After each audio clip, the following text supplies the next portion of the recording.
All right, what you need in the building, what you need here, and we're going to talk about uh,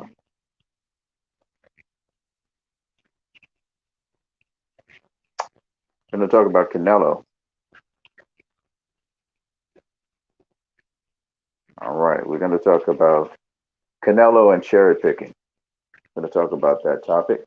But the thing about it is, I'm not the one who's going to be doing most of the talking for this session. As promised, it's your views, it's your opinion on it. What do you think? Do you think that Canelo is a cherry picker?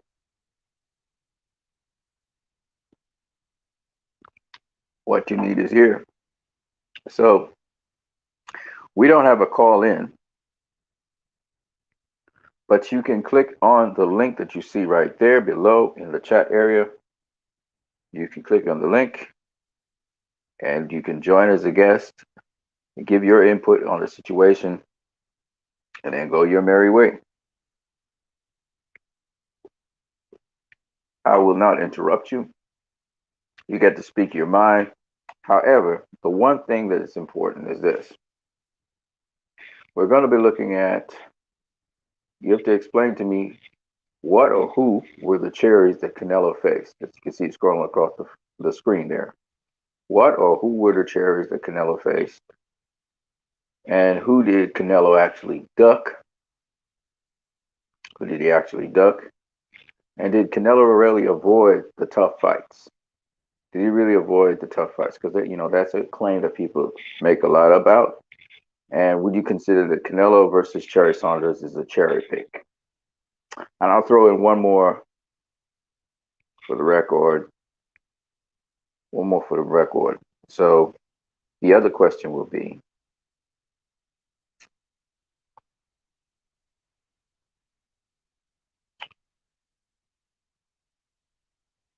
when you look at the qualifications of the opponents that Canelo faced, okay, minus the stay busy fights.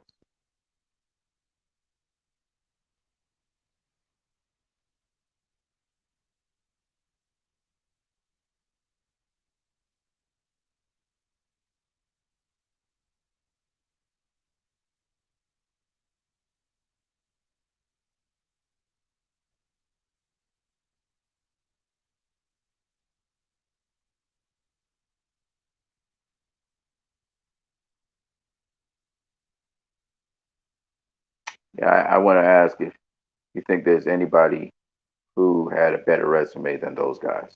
So first of all, you know,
so who had resume wise a better um, who resume wise had better opposition than Canelo's last three opponents minus Yildirim? So who resume wise had a better resume than Canelo's last three opponents minus Yildirim? Okay. Now this comes off of David Benavidez saying that Canelo will duck him. I remember Danny Jacobs saying more or less the same thing. And Canelo faced Danny Jacobs. I remember Erislandy Lara pushing for the fight, and Canelo faced Erislandy Lara. I remember Canelo calling out Austin Trout and facing him. So I know that Canelo faces tough opposition. He doesn't have a problem facing tough opposition. He doesn't have a problem facing black fighters. He doesn't have a problem facing anybody. Okay. Um, we knew that Golden Boy allegedly said that they put out, an offer to Jamal Charlo, which Jamal Charlo never got back to them on. I don't know how true that is.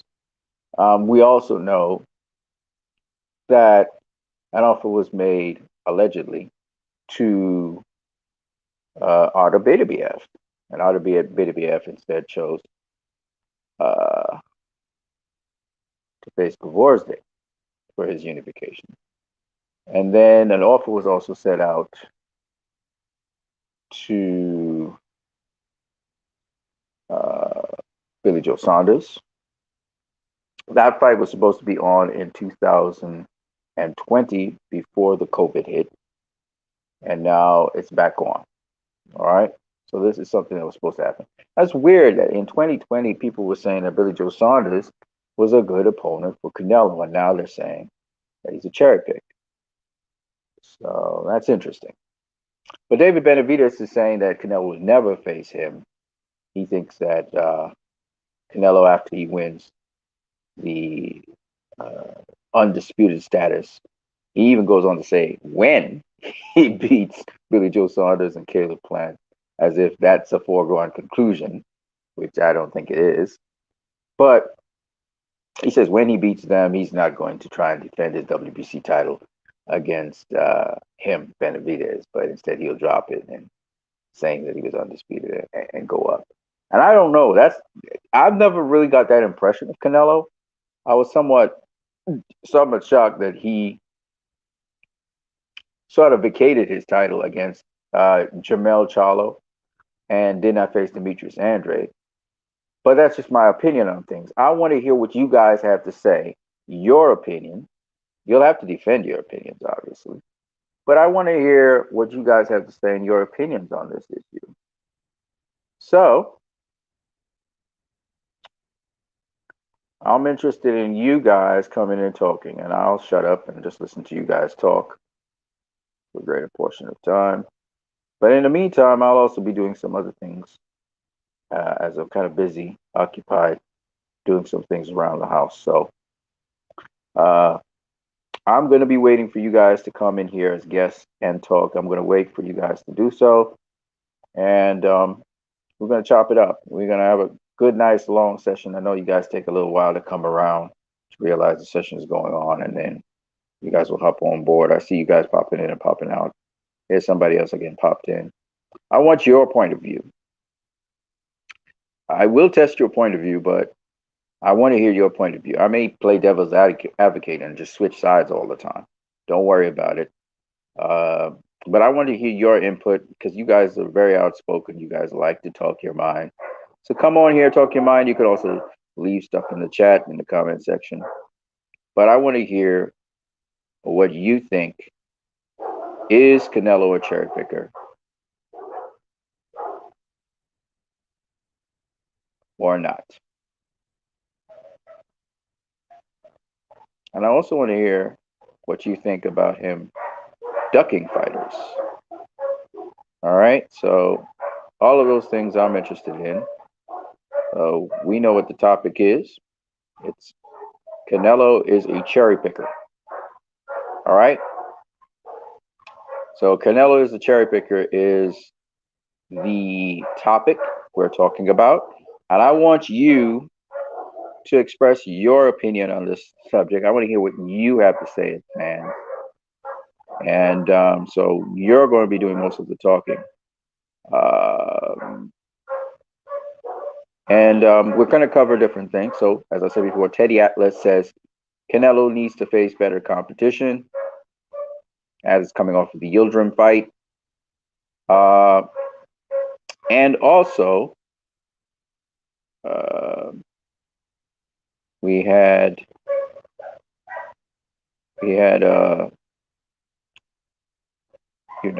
some cherries supposedly that Canelo has faced.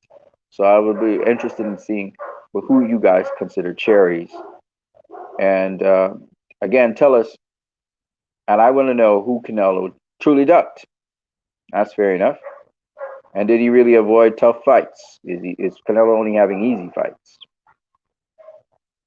So that's a great question as well. And is Canelo versus Saunders a cherry pick? And who, resume wise, had a better resume than Canelo's last three opponents minus Yildirim? This is a fair enough question as well. As I said before, David Benavidez believes that Canelo won't face him. He believes that Canelo will duck him. And I think the reasoning behind it is that Benavidez was champion all along, and Canelo never mentioned him once, said David Benavidez.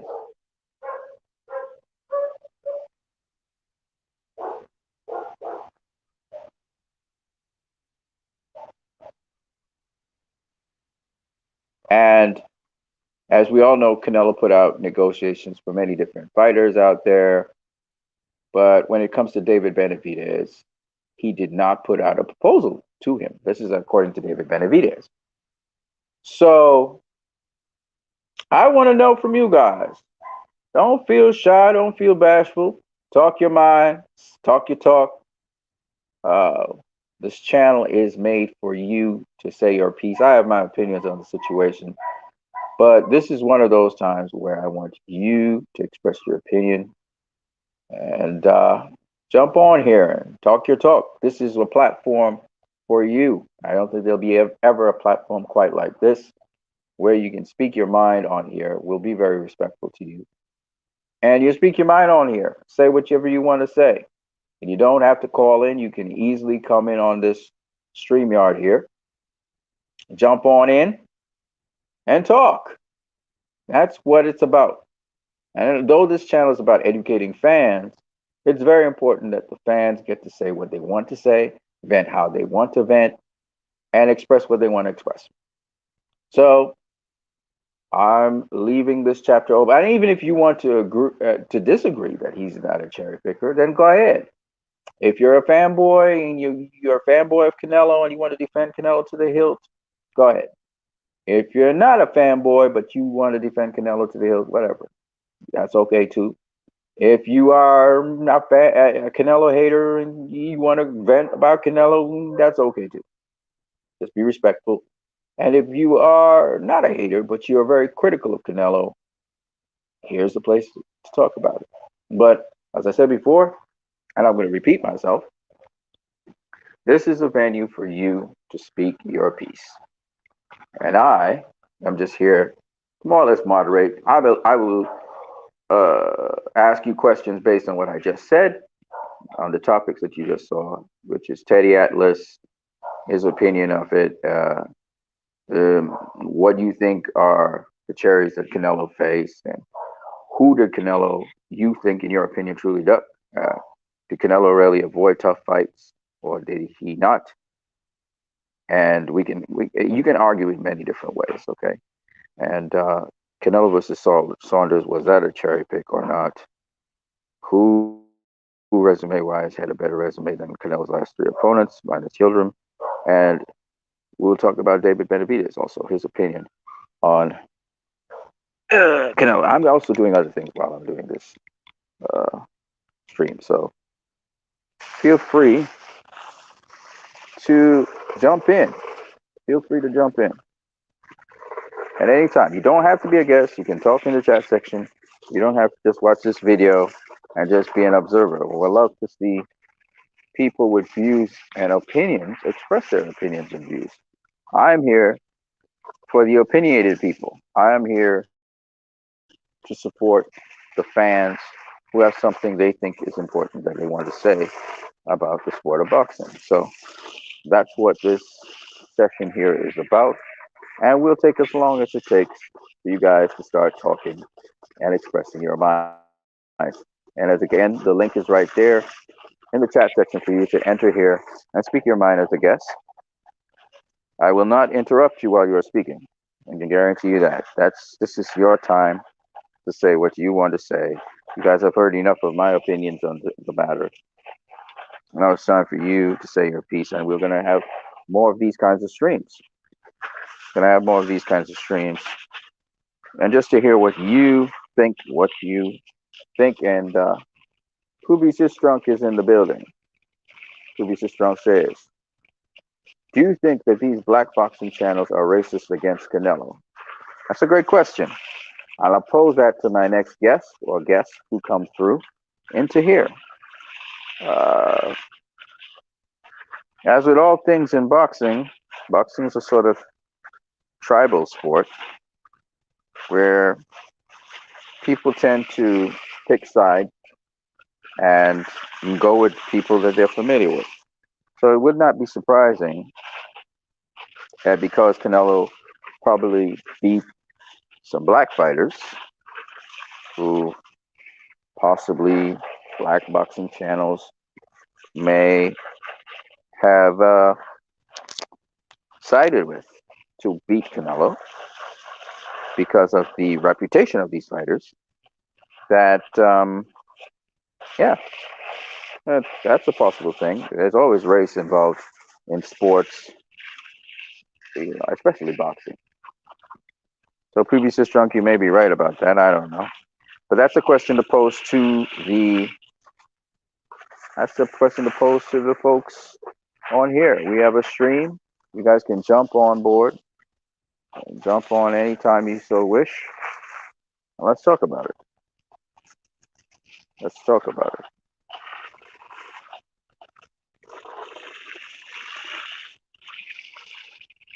So once again, here we are, and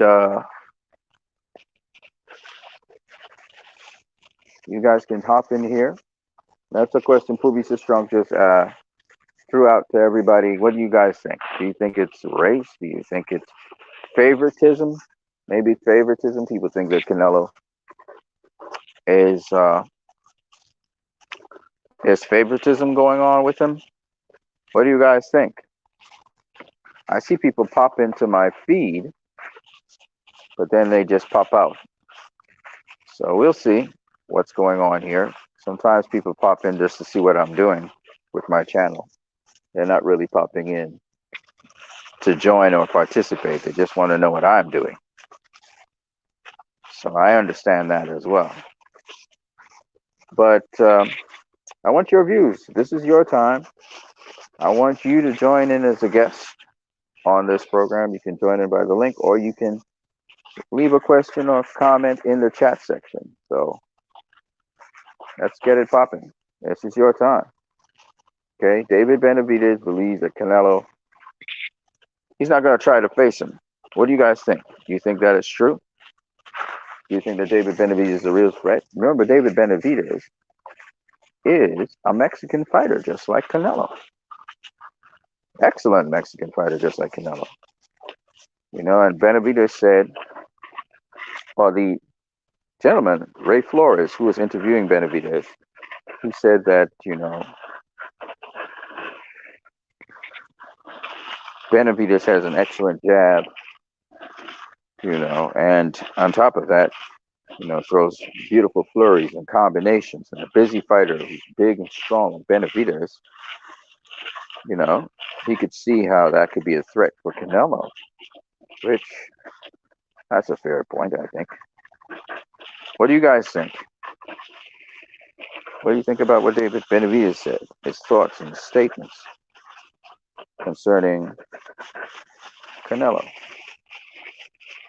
Very interested in what you guys have to say about that. Your thoughts, your views.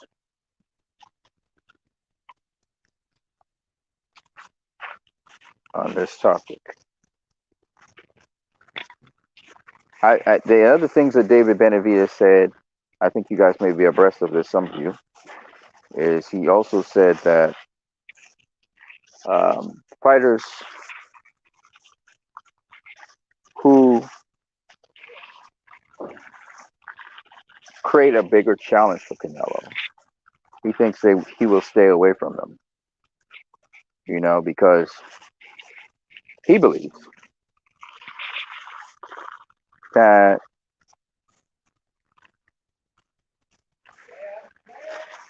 they present more of a problem to Canelo than, say, just the ordinary fighters that he's facing at present.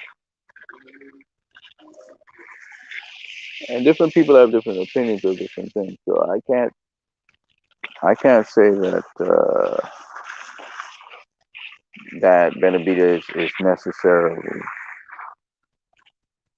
lying about that. If you believe that Canelo is not facing the best possible competition out there.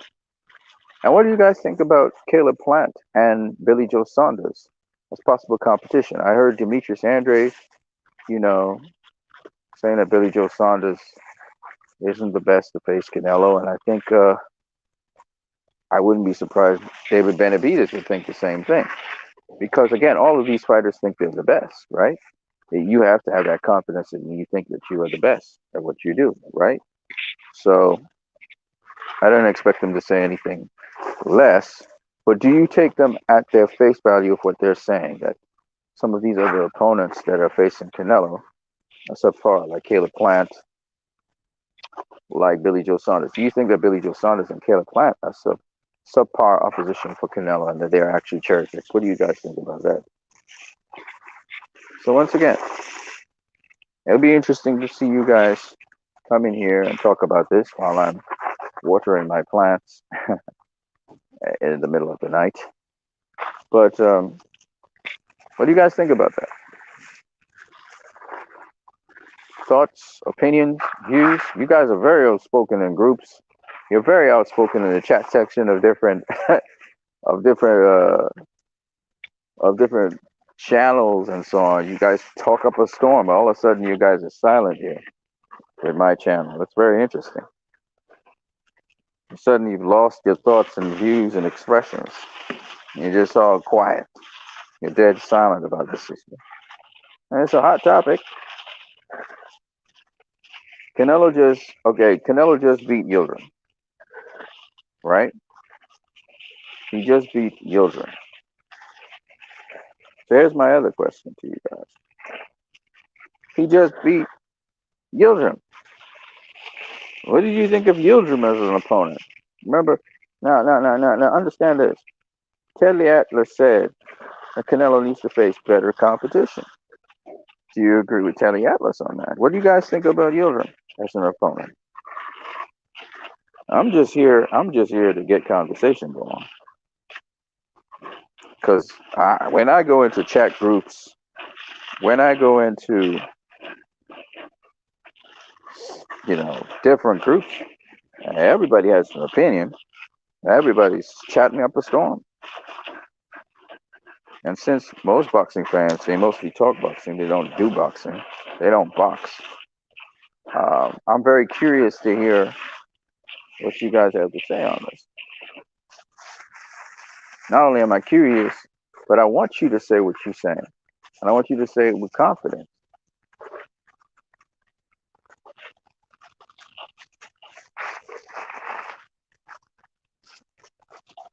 But I am not seeing that confidence. A lot of you don't have the confidence to come on this program and talk your own mind and say your own views without me giving my opinions or views on the situation or trying to belittle you. This is the perfect place for you to start talking your mind, saying your piece. Say what you got to say.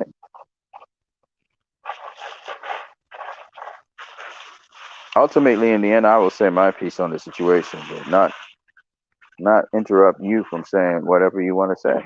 I'm not authority on boxing. I know some boxing. I'm not authority on it.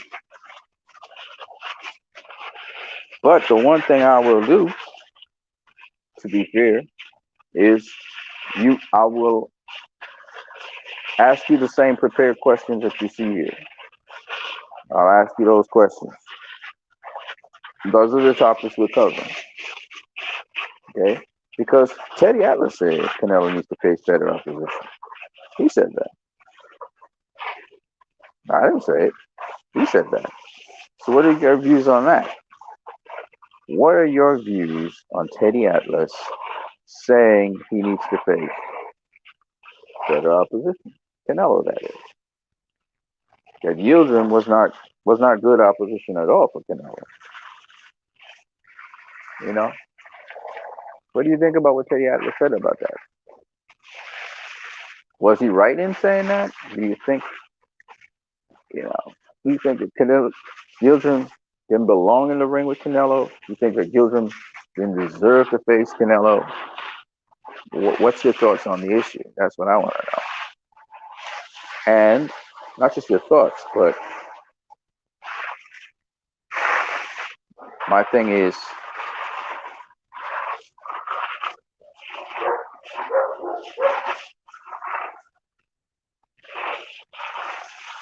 do you agree with Teddy Atlas all the way through? Let me tell you what Teddy Atlas actually said in its completeness. All right. So Teddy Atlas was basically saying that he liked Canelo. He likes Canelo. He just believed that those kinds of fights don't build a legacy of a fighter. And he's always talked about, he likes the throwback fighters, the fighters, times past where they used to fight 100 fights, 200 fights, 300 fights. You can fight on a very regular basis. And I've heard a lot of OGs in different groups, like, for example, the Lions,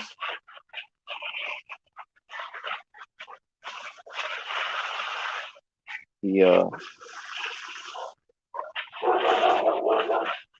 Lion Killer podcast, and so on, with OGs like Nate Campbell. Shout out to Nate Campbell. And they talk about that modern day fighters today don't fight as often as throwback fighters. In fact, he's talking about how, Lomachenko,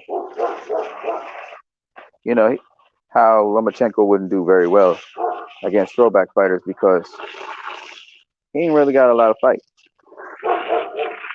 Now, while I don't necessarily share that view, because I don't believe it's the quantity of pro fights, but it is all the sparring and preparation and just all the work in the background that happens with fighters. And of course, Vasily Lomachenko having 300 and something plus amateur fights. I know amateurs is not pros, but that's a lot of experience and a lot of styles to face. And remember, as much as you may be doing pro fights, you got to remember that the amateur fights are what kind of is your training ground, your breeding ground, right? So even though pro fights are a different beast to amateurs, absolutely, there's still the point that the amateur fights do prep you for the pro fights. And a guy with extensive amateur background gets to perfect his style. Of course, he's not fighting as many rounds. The duration of he's not fighting under as crude conditions as if he was pro fighting. Okay, but oh man, but at the same time, it's quite a lot of experience to have in the amateurs. Of course, some people just can't. They can't adjust from the amateurs to the pros. And you look at Rigondeaux and Lomachenko particularly, they have more of an amateur style of fighting. But they're still very difficult to beat. Arslan Lara, similar, sort of, at times. He can fight like a pro as well. So, be that as it may, the point that I'm making is, I have to go back outside and finish wetting the plants, but I just got to eat something. The point I'm making is that these are all factors in boxing, right? So even if you don't have, the whole point is boxing. If you're doing it a lot, right? If you're doing boxing a lot, you're getting a lot of experience because every time you box, every time you fight someone, you're gaining experience. All right. So, yeah, amateur fights are shorter, much shorter. Pacing's different, and so on. But the the all round general principles of boxing, the fundamentals of boxing, are there. So, I didn't necessarily agree with everything that Nate Campbell was saying, but I understand where he was coming from. And a lot of the OGs say, that, and Teddy Atlas is one of those people, that, having a lot of pro fights means you're doing a lot of boxing. Now, Poopy Sistrunk asked the question, and I have it still popped up there. Do you think that a lot of these pro-black channels are racist? He says racist against Canelo. And since Canelo's a Latino, they just take a position that he is not good, or as good as he professed. Or, think about this now. Or is it because Canelo seems to be gifted, I say seems to be, gifted decisions, or the judging sometimes in his fights are really fishy. Sometimes the margins are just so wide. Yeah, probably he won the fight, but the margins were so wide that you just believe something's fishy going on. Take, for instance, Canelo versus Mayweather. CJ Ross scored that fight a draw. Yes, CJ Ross scored it a draw. And even Canelo shook his head in disbelief and said, no, this was no draw. He even knew that it wasn't a draw, which goes to tell us that somewhere in that equation, something fishy is going on, right? Because CJ Ross hasn't had a high-profile fight since that time. A lot of people bring up Adelaide Bird's scorecard in Canelo versus Golovkin 1. It's not that Adelaide Bird didn't score the fight for Canelo. It's a margin at which Canelo won that fight. And we saw that same thing with Canelo versus Erislandy Lara, where one judge scored the fight extremely for Canelo. And so a lot of people felt like Canelo was getting these victories that weren't well earned. We also had it with the Trout fight, where, again, the margin of Canelo beating Trout was very, very wide, wider than the fight it looked like in the fight. Now, these are things that people may bring up. So is it really racism, or is it points that people are taking and feel that Canelo is this diva and he gets these unnecessary advantages? What do you think? Tonight, I'm not seeing anybody popping on here. And we're going into 40 minutes, almost 41 minutes now.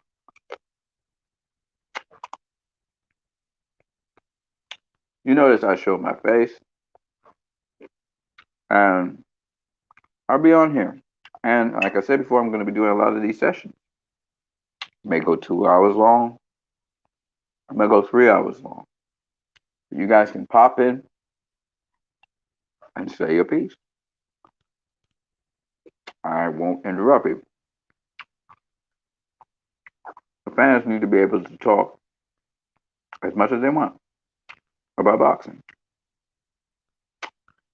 And you can also chat up a storm if you want about boxing. And another thing I will do on this channel, XX Raw 2013 XX. I'm here. Yes, sir. Next thing I'm going to do for you guys is I'm going to also allow you in the chat section. I'm going to feature as much as I can in the chat section. So when you pop up in the chat, or if the chat's out of control, that's another story. And the other thing too is I may have to limit the number of guests to 4 at a time. So we'll try and, if a guest pops up on here too much, I'll try and rotate you out. Okay? So whatever I'm doing with my day, I go on doing it. But you guys can go ahead and say your piece. It's kind of like a talking show, but you don't have to use the phone.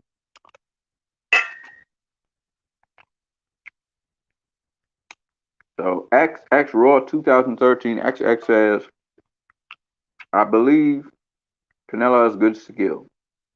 He just doesn't fight the fights that you want to see. That's interesting.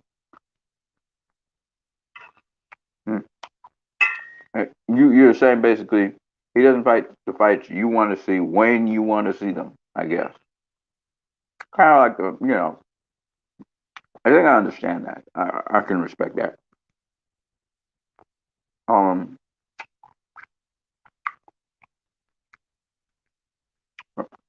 if you got more to say, don't forget you can click the link, pop in here, say your piece, and ride out. I'm looking for guests. XX Raw 2013 XX. I can see that. Check for example, just to kind of bring up your point.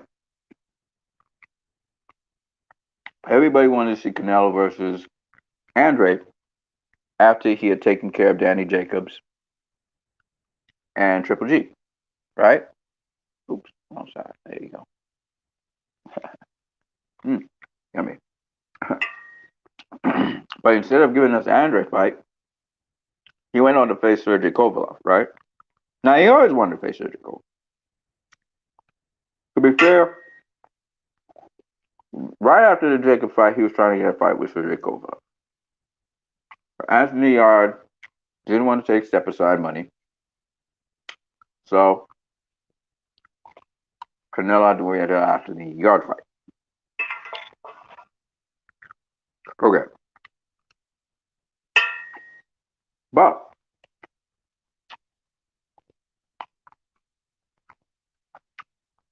we wanted to see him versus 31-year-old Demetrius Andre, right?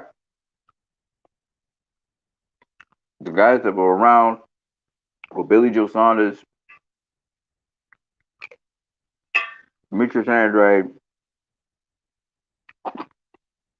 Charlo was mandatory.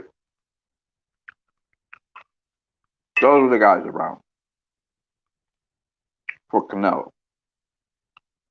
Two of which have been champions a little after or while he was champion at 154. Okay. We all know Canelo's going after legacy, right? So he wants to get the guys who got some resume behind them, the considered names, right? But the thing about it is, like XX Raw 2013 XX says, we the fans also have a desire to see certain matchups. And I was one of the first guys who was saying, ain't nobody calling for a Sergey Kovalev fight. And Kovalev, we saw what Anthony Yard did to him. I didn't want to see that fight.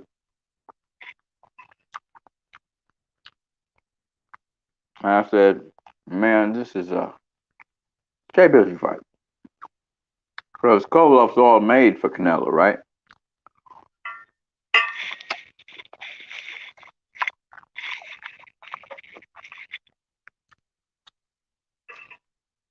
So I understand.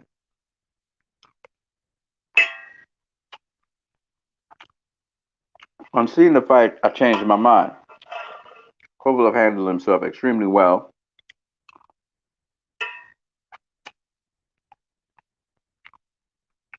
Canelo boxed exceptionally well himself. But ultimately, in the end, Kovalev ran out of gas and he got knocked out. As he typically does, he runs out of gas somewhere around 8 to 10. He runs out of gas, right? Then he gets a second win. Canelo never gave him that chance. So, here's what it is. A lot of people like to talk about the fact that there was no catch weight, but there was a rehydration clause. Some people said that Kovalev came off the fight with yard and jumped into the Canelo fight too soon.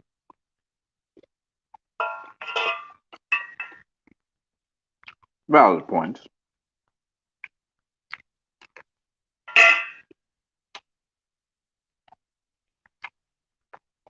Here's my question to you guys.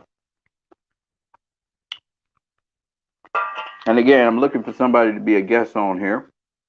Jump on in. You don't have to use a phone anymore. I mean, not well. You do need to use a phone or a laptop, but you don't need to show your face. One,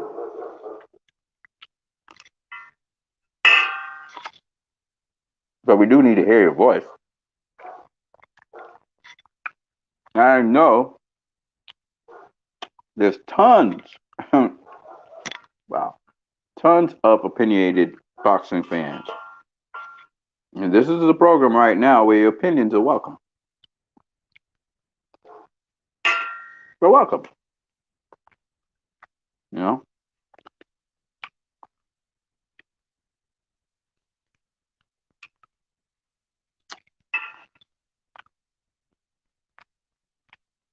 All we ask is you be respectful and mute your mic when you're not talking. Um,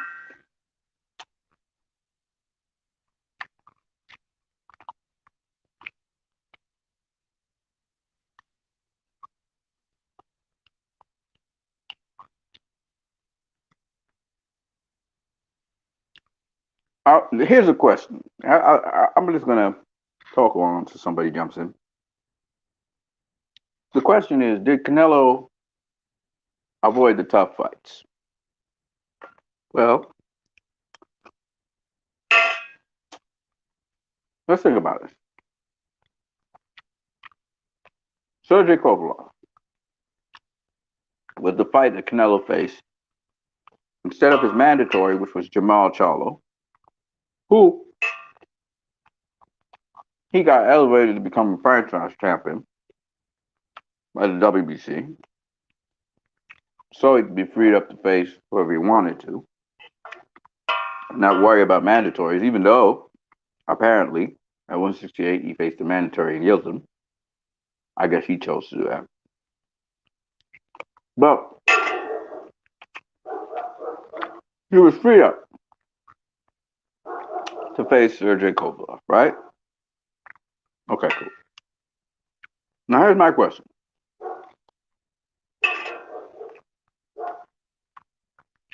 Did he avoid a tougher fight with Jamal Charlo? Or, because he was stripped of the IBF by that time, a unification with Demetrius Andrade? Were those tougher fights? Then he had fight. Then he had going up 2 weight classes to face Sergey Kovalev.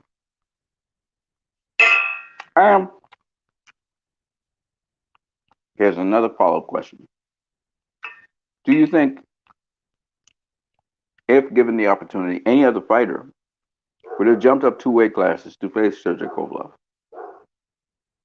You think Triple G, Demetrius Andrade, Jamal Charlo would jump up 2 weight classes to face Sergey Kovalev?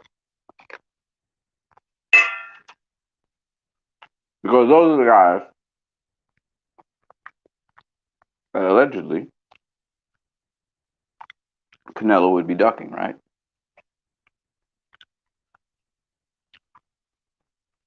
And do you think that those guys would be tougher fights? A third Triple G fight at 160, Demetrius Andrade or Jamal Charlo? Those would have been tougher fights than Sergey Kovalev's fight. Or Canelo took instead. Because to be able to duck somebody, you have to face an inferior opponent in preference to that fighter that you faced. You know? So, shout out to Matthew Sanabria.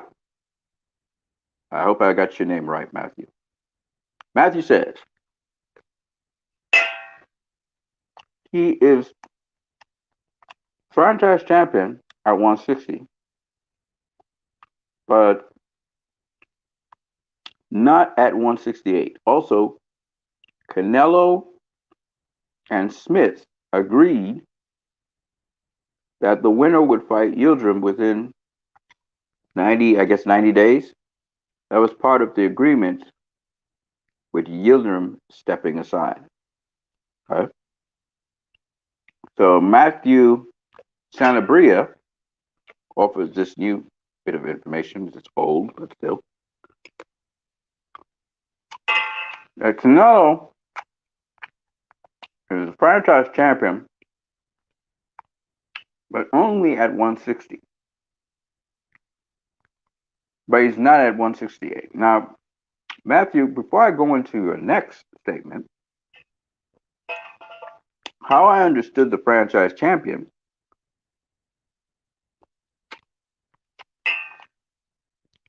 was that they were the franchise champion so that they could move through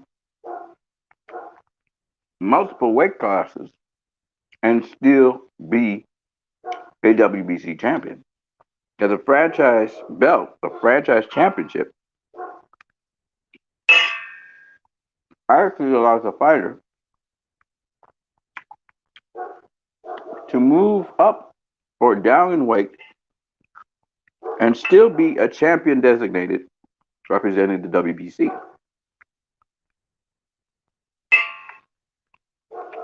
So that's how I understood it, Matthew Sanabria. And not just a franchise champion at a weight class. So I assumed, I may be wrong in interpretation, you may be right, that he would be franchise champion also at 168.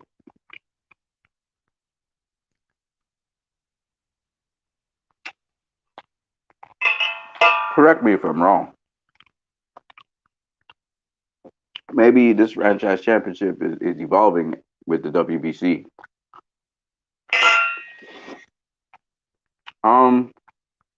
Now, to be fair, what Matthew Sanabria, what you just said, is also correct in the sense that Avni Yildirim was mandatory for the WBC title, regardless of whether it was Canelo or Callum Smith. If, for example, David Benavidez was still champion, he hadn't lost his belt on the scales, Avni Yildirim would have become, even though he didn't win his last fight with Anthony Terrell, was a championship fight, first of all. And second of all, arguably, you could say that he did enough to get a draw or even a win by some people watching. I didn't think so, but that's not my opinion. This is the argument. He put on a pretty good performance.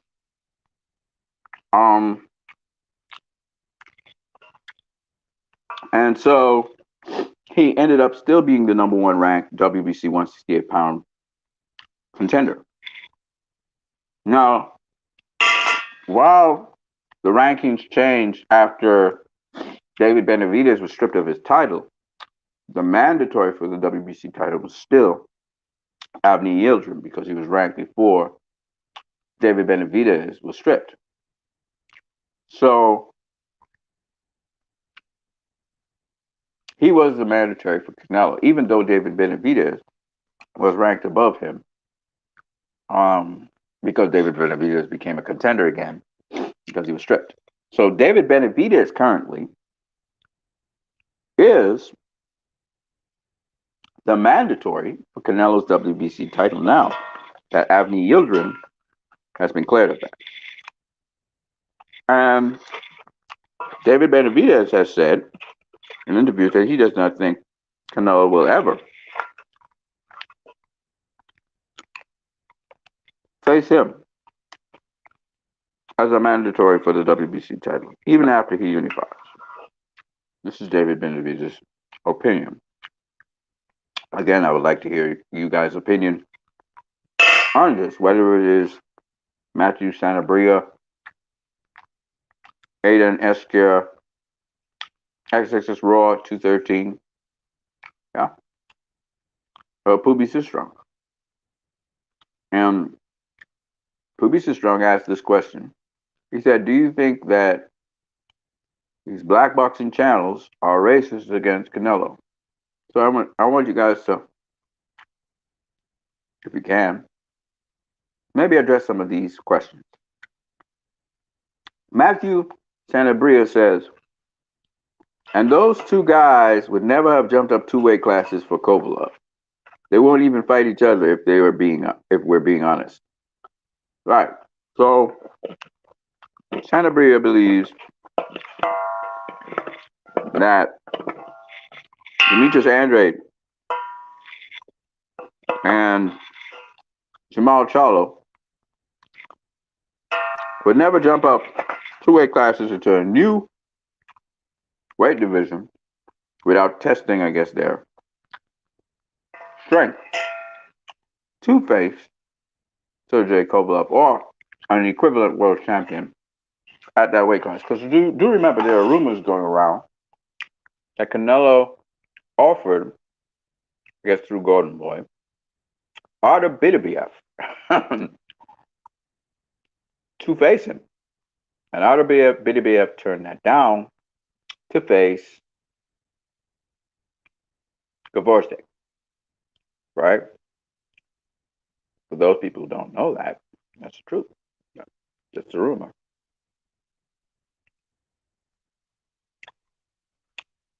Aidan Esquire said, yow. Howdy, brother. What's up?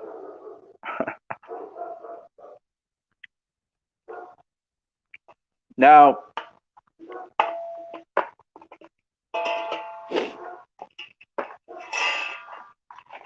it's very much appreciated that you guys are coming through and talking. Matthew and XXX Raw, Aiden, and also Pubi Sistrong. But I want a guest to come on here. Hop on here and keep on talking.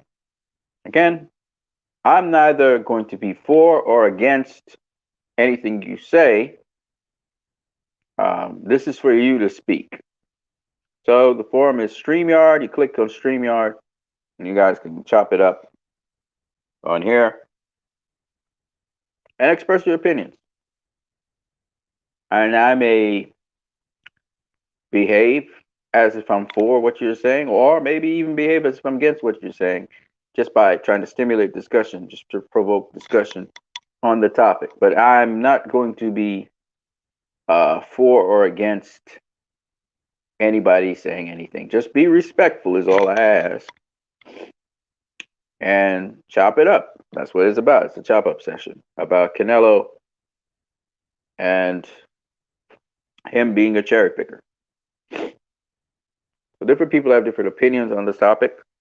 I'm sure, again, people being tribal, you'd find more Latino people sort of defending Canelo, and you may find people who are not Latino more pointing to him and saying, this is not what he did. It's a tribal thing. Boxing is a tribal thing. And yes, there is racism in boxing. It is what it is. And we have to. The one thing I want to do is, with this channel, and it's made for you guys, as you know, what you need is for you, right? So if you need a vent or whatever, then that's what you need. So one of the things this channel is there for is for you to just speak your mind. Because sometimes speaking your mind or speaking what's in your head helps you to process things, order things. And then you also feel like, because nobody's condemning you or saying anything negative to you, you're more receptive to opening up and actually examining the sport even a little bit further than you might probably have done. And it may also challenge everyone, including myself, to examine the sport a lot more. For example, what Matthew Sanabria said, I have to go actually investigate, you know. if he's just the franchise champion in one weight class,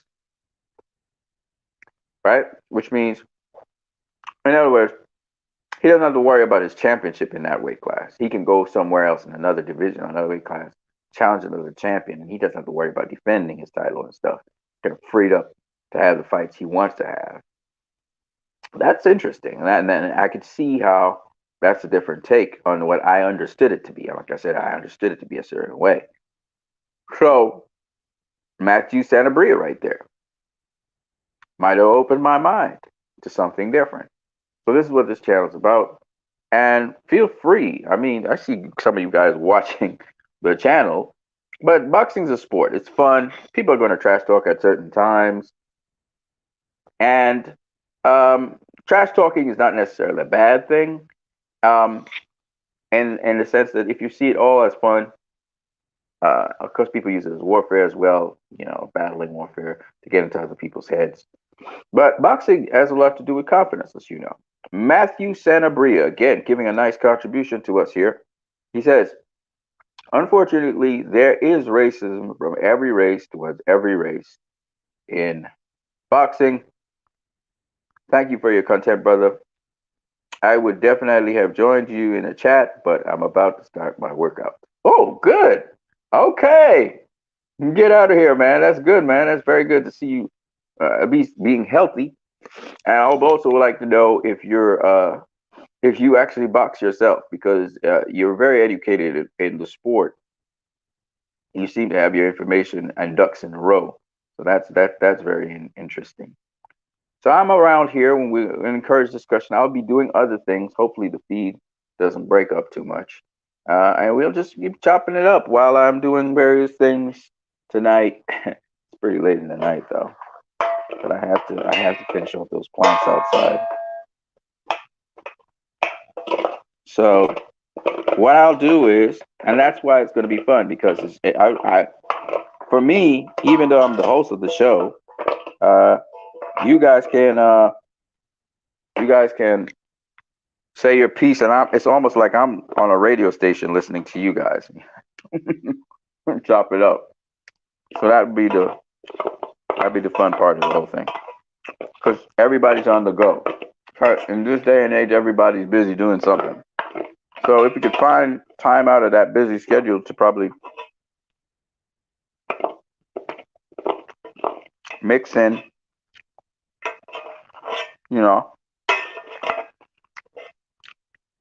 a chat or discussion on boxing while we're doing something, we can do it. You know what I'm saying? So that's the beauty of this age, and this streaming device definitely allows for that. So yeah, some of you guys expressed your opinions in the chat because you didn't have time to talk live. What you guys need to do is get a device that you can keep your phone on. I'm going to try to find that myself. So you can be busy with your hands free or whatever, doing other things. It'd be nice to see people training and stuff and talking at the same time. I don't know if that's possible. So some things you have to stay focused on, but maybe in between training sessions and stuff, because everybody's on the go. Everybody's busy doing something with themselves and their time. So I'm back out here. Hold a minute. So yeah. So those were the thoughts of David Benavidez, There we go. Very good. J. Homel Maz HD says, Canelo needs to fight Charlo, bro. Okay. Elaborate. Tell us more. It's good to see. I'd be excited for a fight like that. I'm not going to lie to you. That would be a fantastic fight. I mean, Jamal Charlo, for example, going up in weight to face Canelo, Charlo being a great, you can have a great storyline on that too. You think about it, because Jamal Charlo, had been looking for that Canelo fight for the longest while, both at 154 160, you know, and now 168. The elusive Canelo fight. Jamal Charlo has landed it. And if you think about it, Jamal Charlo has the best resume out of all the other fighters other than Gennady Golovkin at 160 to 168. Charlo's got a better resume than all of them, right? So that would be that would be fantastic. Um, Publius Strong says Crawford has a better resume than Canelo. Some say. Oh yeah, the boxing channels, the black promoted boxing channels. Well, I don't know how to agree with that. I'm trying to figure out a way to agree with that statement. Um, Canelo had a loss to Floyd Mayweather, but I mean, you know, what I mean, that's Floyd Mayweather. You know what I mean? I don't think that Terrence Crawford. This is my opinion. Again, uh, I would love for you guys to explain yourselves a little bit more, like James Homel Myers uh, or even Puba Sistrunk, because what do they mean by that? Like, what do you mean by uh, Terrence Crawford has a better resume? How does he have a better resume? Like, who has Terrence Crawford faced that was pound for pound number one in the world by any rating body? Maybe ESPN, the Ring, Trans uh, Transnational Boxing Board, uh, BoxRec. I mean, the Boxing Writers Association of America. I mean, any one of those major rating bodies. Who has Terrence Crawford faced as pound for pound number one? I mean, I'm just asking. Now,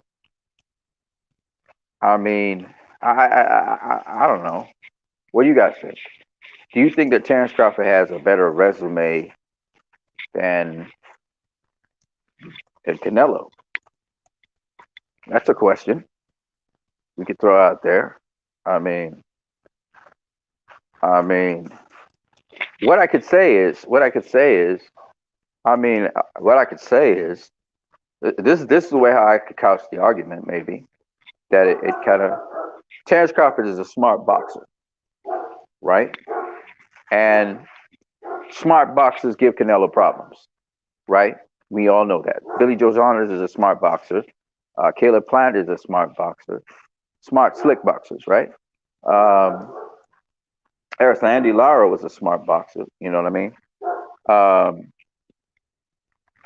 you know, we had who else we had? We got you know, Demetrius Andrade is known as a smart, you know, slick boxer. Boxers like that give Canelo problems. So Terrence Crawford comes from that kind of lineage of boxing. Not to say that Canelo is not smart and slick himself, but smart, slick boxers would generally give most fighters problems. Those are the problematic sort of fighters, and Terrence Crawford has shown himself to be very smart, very tricky at the very highest level. Um, so that's where maybe you can have a conversation about Canelo and Terrence Crawford and pound for pound status, because I guess that the whole resume thing's about pound for pound status at the end of the day. But to say that you know James Homel Myers HD says Terrence is overrated in my opinion. I think the winner out of Ramirez and Taylor should be ahead of him. Because they're undisputed, but Terrence was undisputed. I mean, okay, okay. Let me put it this way. I mean, I don't know. Uh,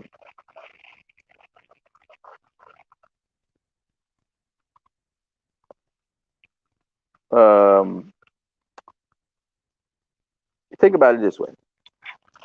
right? Terrence Crawford was the first guy to become undisputed in a very long time at super lightweight, right? And he was the first.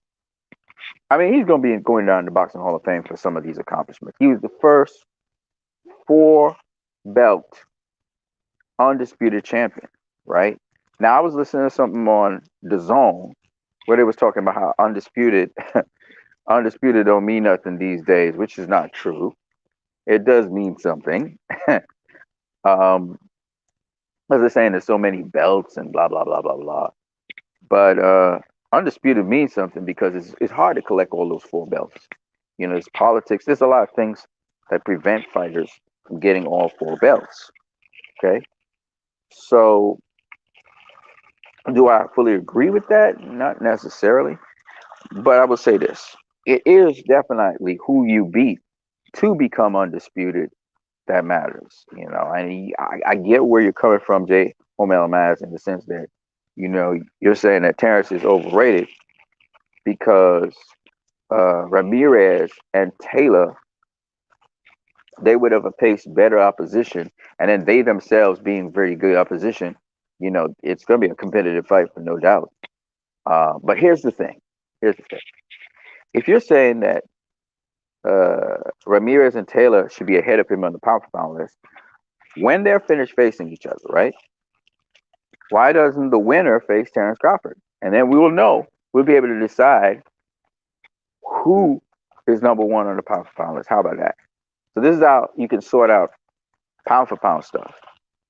Because if you believe that Taylor or Ramirez is better than Terrence Crawford, right?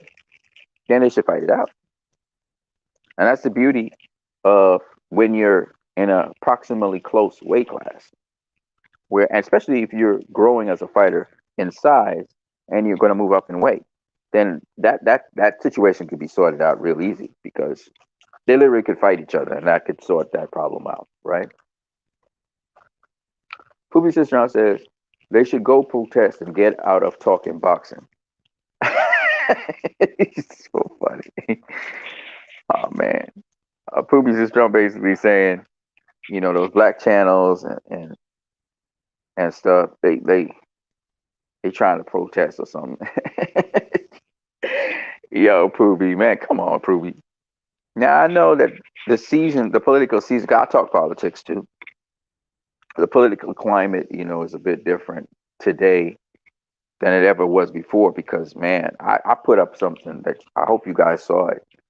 That GOP forum that happened over the weekend.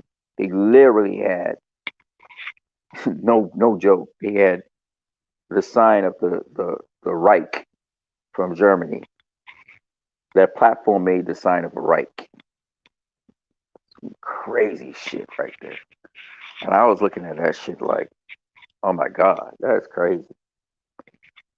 You know what I mean? So some real Nazi stuff going down. And me being a colored person, me being a black person, that's not cool. Not cool at all. But I don't think that in this case, what's going on with Canelo is the same thing, in my opinion. That was going on with uh, with with the society in a whole and what's happening to black people in America. I don't think it's equivalent. I mean, I think that Canelo definitely. It seems. I mean, that's just my opinion. I mean, I just think it's like my brother said, Matthew Sanabria. He said, unfortunately, in sports, people get very tribal, and there is racism. It's not just tribalism. It's not just racialism. Racialism is different to racism. Racialism means you like your own kind, you back your own kind, right? But racism is when you're saying that these people are just inferior to my race. My race is the superior race. You know what I mean? And I'm gonna make that reality come true, whatever way possible. So if I have to kill them or whatever. You're putting down people. You're trying to character assassinate stuff like that. So that's racism, right? Um, but I it's not that because boxing is political. For those of you who don't know, boxing is political. In fact, you use a lot of political terms in boxing, like t- throwing jabs at people, right? You talk about throwing jabs at people, and that literally is a technique in boxing, right? So politics is interconnected with boxing, but not to go too far out there. Um, I just want to say that you know sometimes people play politics in boxing. You know what I mean? So the media outlets and the channels decide to go with a certain narrative, and they just don't back down, and they're basically trying to assassinate a person. And we've seen it with Floyd, and we've seen it now with Canelo. They're out to assassinate Canelo. You know what I mean? If they can, certain outlets, certain media outlets, and I'm not gonna say who, because he's the top dog, king of the mountain. So people, whatever way you could take the dog or down the mountain, and people have different reasons for it. And I actually did a piece actually on Canelo, Clarissa Shields, Andre Ward, where you can see that king of the mountain tendency, where people, once you're very, very good at what you do, now they're looking for opportunities and ways to dethrone you and to knock you off that pedestal and knock you off the mountain. So there's some of that going on, I believe. James Holman Miles HD says Terrence undisputed run is not that impressive. The level of competition wasn't that high. I mean, I agree. Uh, the guys who contributed to his undisputed championship have been beaten by the current champions. Ramirez beat Postol, as well as Ramirez beat Postol. I think also Taylor did too, right? Josh Taylor. I think he beat Postol first, and then Ramirez beat him second, right?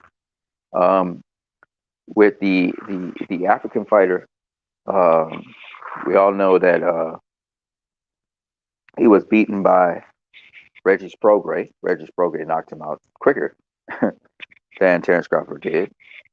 But so yeah, the level of competition that Terrence fought for undisputed was not as strong as the level of competition now. I agree. I'm not disagreeing with you. All I'm saying is, I'm saying if they're that good and they should be higher up the pound for pound list, then they should face Terrence Crawford. Because what's the best way to sort out pound for pound status? You go and you face the guy that's above you, right? And that's a possibility. That's definitely a possibility.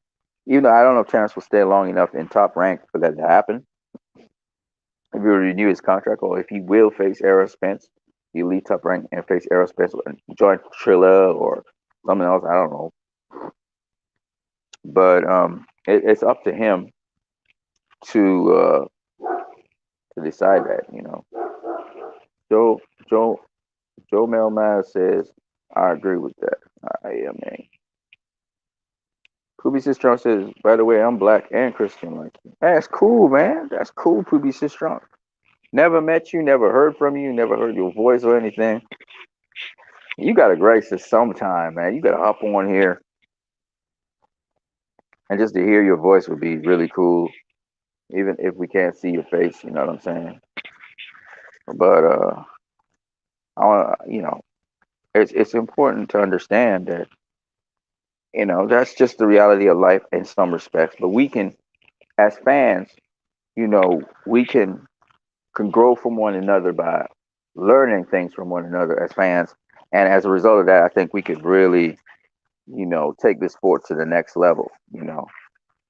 So it's all about being mainstream and getting the sport um, palatable, so that everybody really enjoys watching the sport. And you could, the see, a lot of people feel like, especially with respect to my channel, because I do have a side of me that can be very proud and egotistical and silly. But uh, for the most part, sometimes I get entertained by some of the comments people make, which is just so funny. But actually, the channel is designed for for all of the fans of boxing to enjoy the sport more and to really have their fun, backing whoever they want to back and doing whatever, but make it so palatable that you know the common person out there um, could enjoy the sport. So Jay Home MS says, "Bro, who you got winning, Spence or Crawford?" I don't know, man. At this point, I just want to see the fight. But it's. I think a lot of people feel that it's getting stale. The thing with me and boxers is this, right? Since you're asking me my opinion, um, my opinion is this, right? I'm not really into the talking thing. Like when guys actually make the fights, when the fights are actually made, that's when I get interested now. I'm not interested in people just talking up a storm. People can say anything they want. Boxers can say anything they want. That's why you haven't seen me publishing anything on rumors and rumors and rumors. This one, that one. I ain't got time for that. If the fight, once the fight is made, you know, I would really start to talk about it. Who you got winning, Ramirez or Taylor? I favor Taylor to win if they do fight. Um, I think Taylor has. I mean, I may be underestimating Ramirez because Ramirez, he warms up as the fight goes along, and he's tough and he can take a punch and all on top of that. He's relatively a smart guy, but I just think Taylor has a lot more skills. He can do a lot more things than Ramirez. Ramirez mostly fights on the inside mid range. Taylor can do it all. He can box you on the outside. He can fight you on the inside. He's got decent power. He can take a punch, and he you know he's southpaw. He's southpaw for crying out loud. So that combination, I think, is tricky. I mean, Ramirez is a big guy too. He's a big guy like Taylor.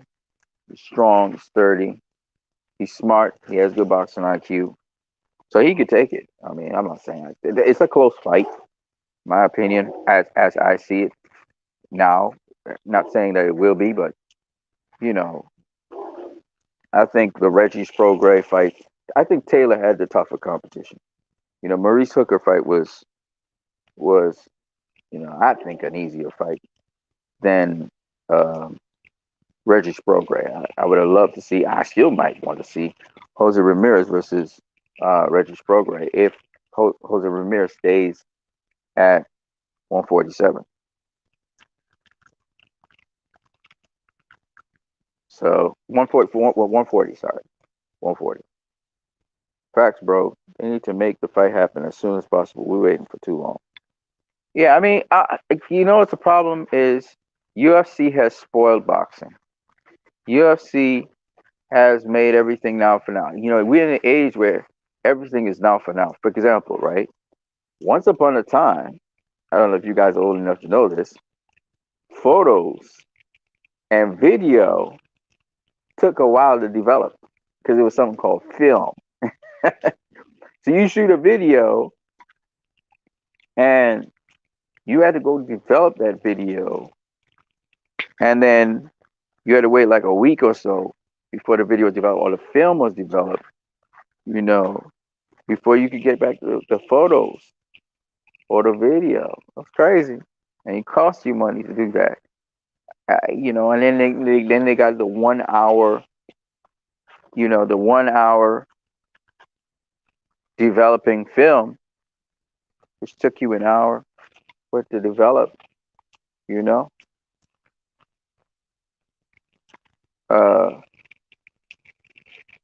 Homel Mass HD says, I agree with you, bro. Taylor is a bad motherfucker. Yeah, man.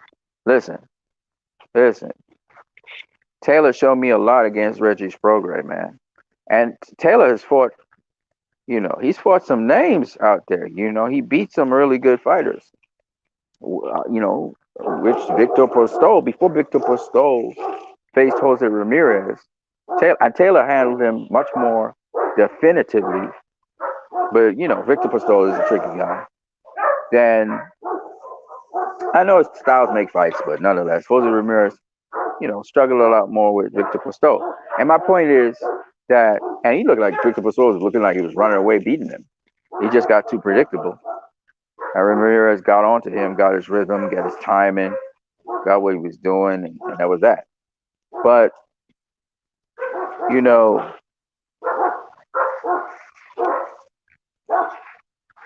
in this boxing game, in this boxing game, you got to understand that, you know, I'm still looking for a guest to pop in here. You know, in this boxing game, we know styles make fights, but it's still interesting to see one style struggle with another style. And of course, these boxers are learning as they go, right? They're growing up, they're maturing as fighters, and so on. So all of that must be said.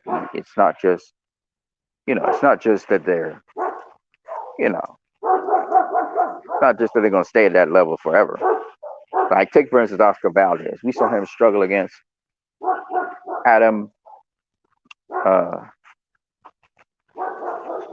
Adam Lopez, right? Hector Lopez's son.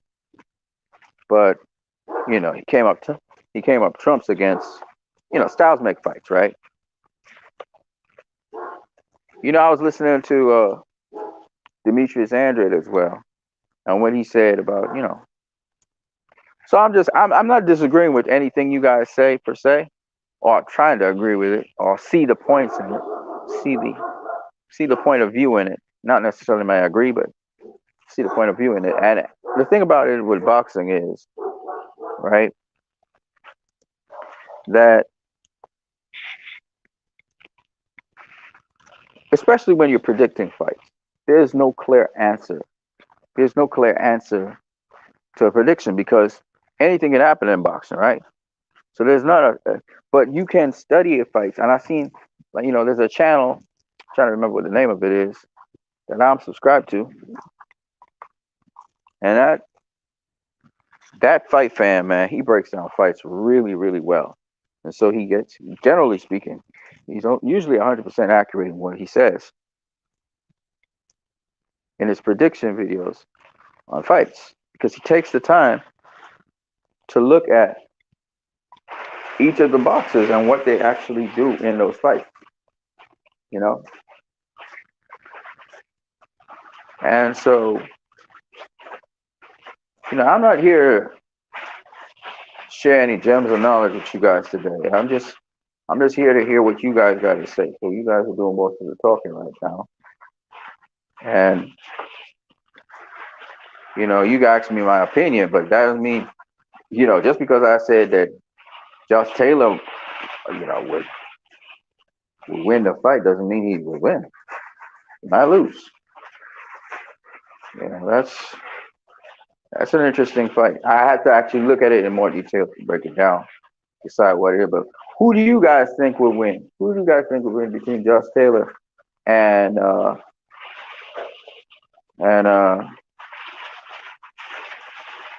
Jose Ramirez? Because everybody's counting Jose Ramirez out like he ain't nobody, but he's not a nobody at all. Far be it, you know what I mean? Far be it. Far be it. That is nowhere near the truth. I mean, a very good fighter. But back to Canelo for a minute, right? So, again, for those of you who are coming in here and seeing the topic of this discussion, which we're going to go for probably 2 hours or maybe a little longer, but you guys can hop on in and say your piece on the issue. Just remember, we got different topics on it, right? We got a little different topics on this issue. So you want to hop on in, come on in as a guest. The link is at the top of the chat. KP from KC5 thinks that, shout out to KP from KC5. How you doing, brother? He believes that Josh Taylor will beat Jose Ramirez and Billy Joe Saunders will lose to Canelo. Okay. Hey, man. Why not? KP from Casey says Canelo is ducking good fights and stealing money. Man, I've never heard you in person, KP from KC. It'd be nice if you jump in here as a guest and speak your mind, brother. Speak your mind. So you think that Canelo, as of late, particularly, or even before that, you think that Canelo is a cherry picker? Boxing Monsters coming to the building. What's up, Boxing Monster? I ain't seen you guys in a minute, man. I haven't seen you guys in a minute. KP from KC up in the building. What's up, my brother? What's up, man? I'm good, man. I'm good. And yourself? I'm good. What you think, man? What you think about what I said? Oh well, I mean, I understand where you're coming from, 100%. I think that there is a case that can be made that he was ducking Jamel Charlo and Demetrius Andre and facing Sergey Kovalev, and then we could talk about the incident where you know uh he didn't face Demetrius Andre at 154 when Demetrius Andre was the WBO champion when he got stripped Hmm. at 154. All of a sudden, Canelo's coming in to face the new champion, Liam Smith. This is after Canelo allegedly ducked Triple G because he got stripped of the WBC title after he had faced Amir Khan. Yeah. Yeah, yeah. So, I I mean, mean I that. could see where you're coming from with that. Yeah, that whole thing is kind of like a circus. They have I'm almost turned all the way off by boxing now. It's to the point where I mean, if the execs don't understand, if they don't give us what we want, nobody's Right, watching it or buying it. And then those boxers are right, not going to get paid. It's a pandemic. These are real right. citizens. They just put Chris Ariola versus Andrew Ruiz on pay per view. On pay per view? That's supposed to be a You pay said per on pay view. per view? Supposed to be a pay per view. On Fox? I'm just telling you what I heard. We gonna see if it comes true. It's I supposed to be saw. in April. It's supposed to be in April. Okay, okay. That's the But main event, or that's the that's the main main event. event, or there? That's the main Wow. event. All Listen, right. I man. think I think I get I think I get what they're trying to do. They're saying it's an action pack because Andy Ruiz is action, and I don't care what they said. I mean, because if you think about it, if we the paying fans of these fighters, and yeah, you asking me to pay for Ariola Ruiz, right? If I pay for that one, right, then what fight am I not gonna pay for after that? You right, see, if exactly. if if Earl Yeah, Spence fights anybody, I'm paying. If Terrence Crawford fights you know, anybody, I'm but probably you know gonna be why? paying. You know why that fight might sell, right? I understand the demographics of it, but I'm not buying it. Yeah, I understand yeah. the The demographic of it. I'm not the buying it. Mexicans the Mexicans might say, "Oh, that's a throwdown." I might want to see that as action. So I can see where, but I want to know how do these uh the people who matchmake and make these fights, what information they going from? Because like it don't seem like they listen to the fans at all. Like the No, fans be like, "Hey man, I want Charlo versus Canelo." All right, this is what the fans want. Or Andre versus Canelo. I remember I did a poll. Everybody wanted to see Andre versus Canelo. I remember Curtis Shields saying that. I remember yeah. Javante saying that. And then it don't happen. And I'm like, but And think why? about this. Think There's a about market this. for that shit. Think about this. Eddie Hearn has Demetrius Andrade under contract on the zone. And Right, now every right, time you see Eddie Hearn, he's with Canelo Alvarez because Canelo got away from Golden Boy. Right? I right, just want you to right. follow what I'm about to say. Now, Yeah, if he's with Canelo Alvarez, he's also with Ryan Garcia as well, possibly, right? yeah, Because Ryan Garcia is trained and managed by Eddie Reynoso, who's the same trainer as Canelo. correct.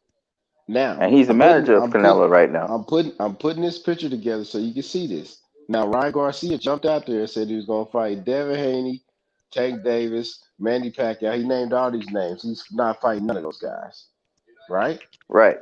And then we got Oscar Valdez, who just won the title against Miguel Burchell.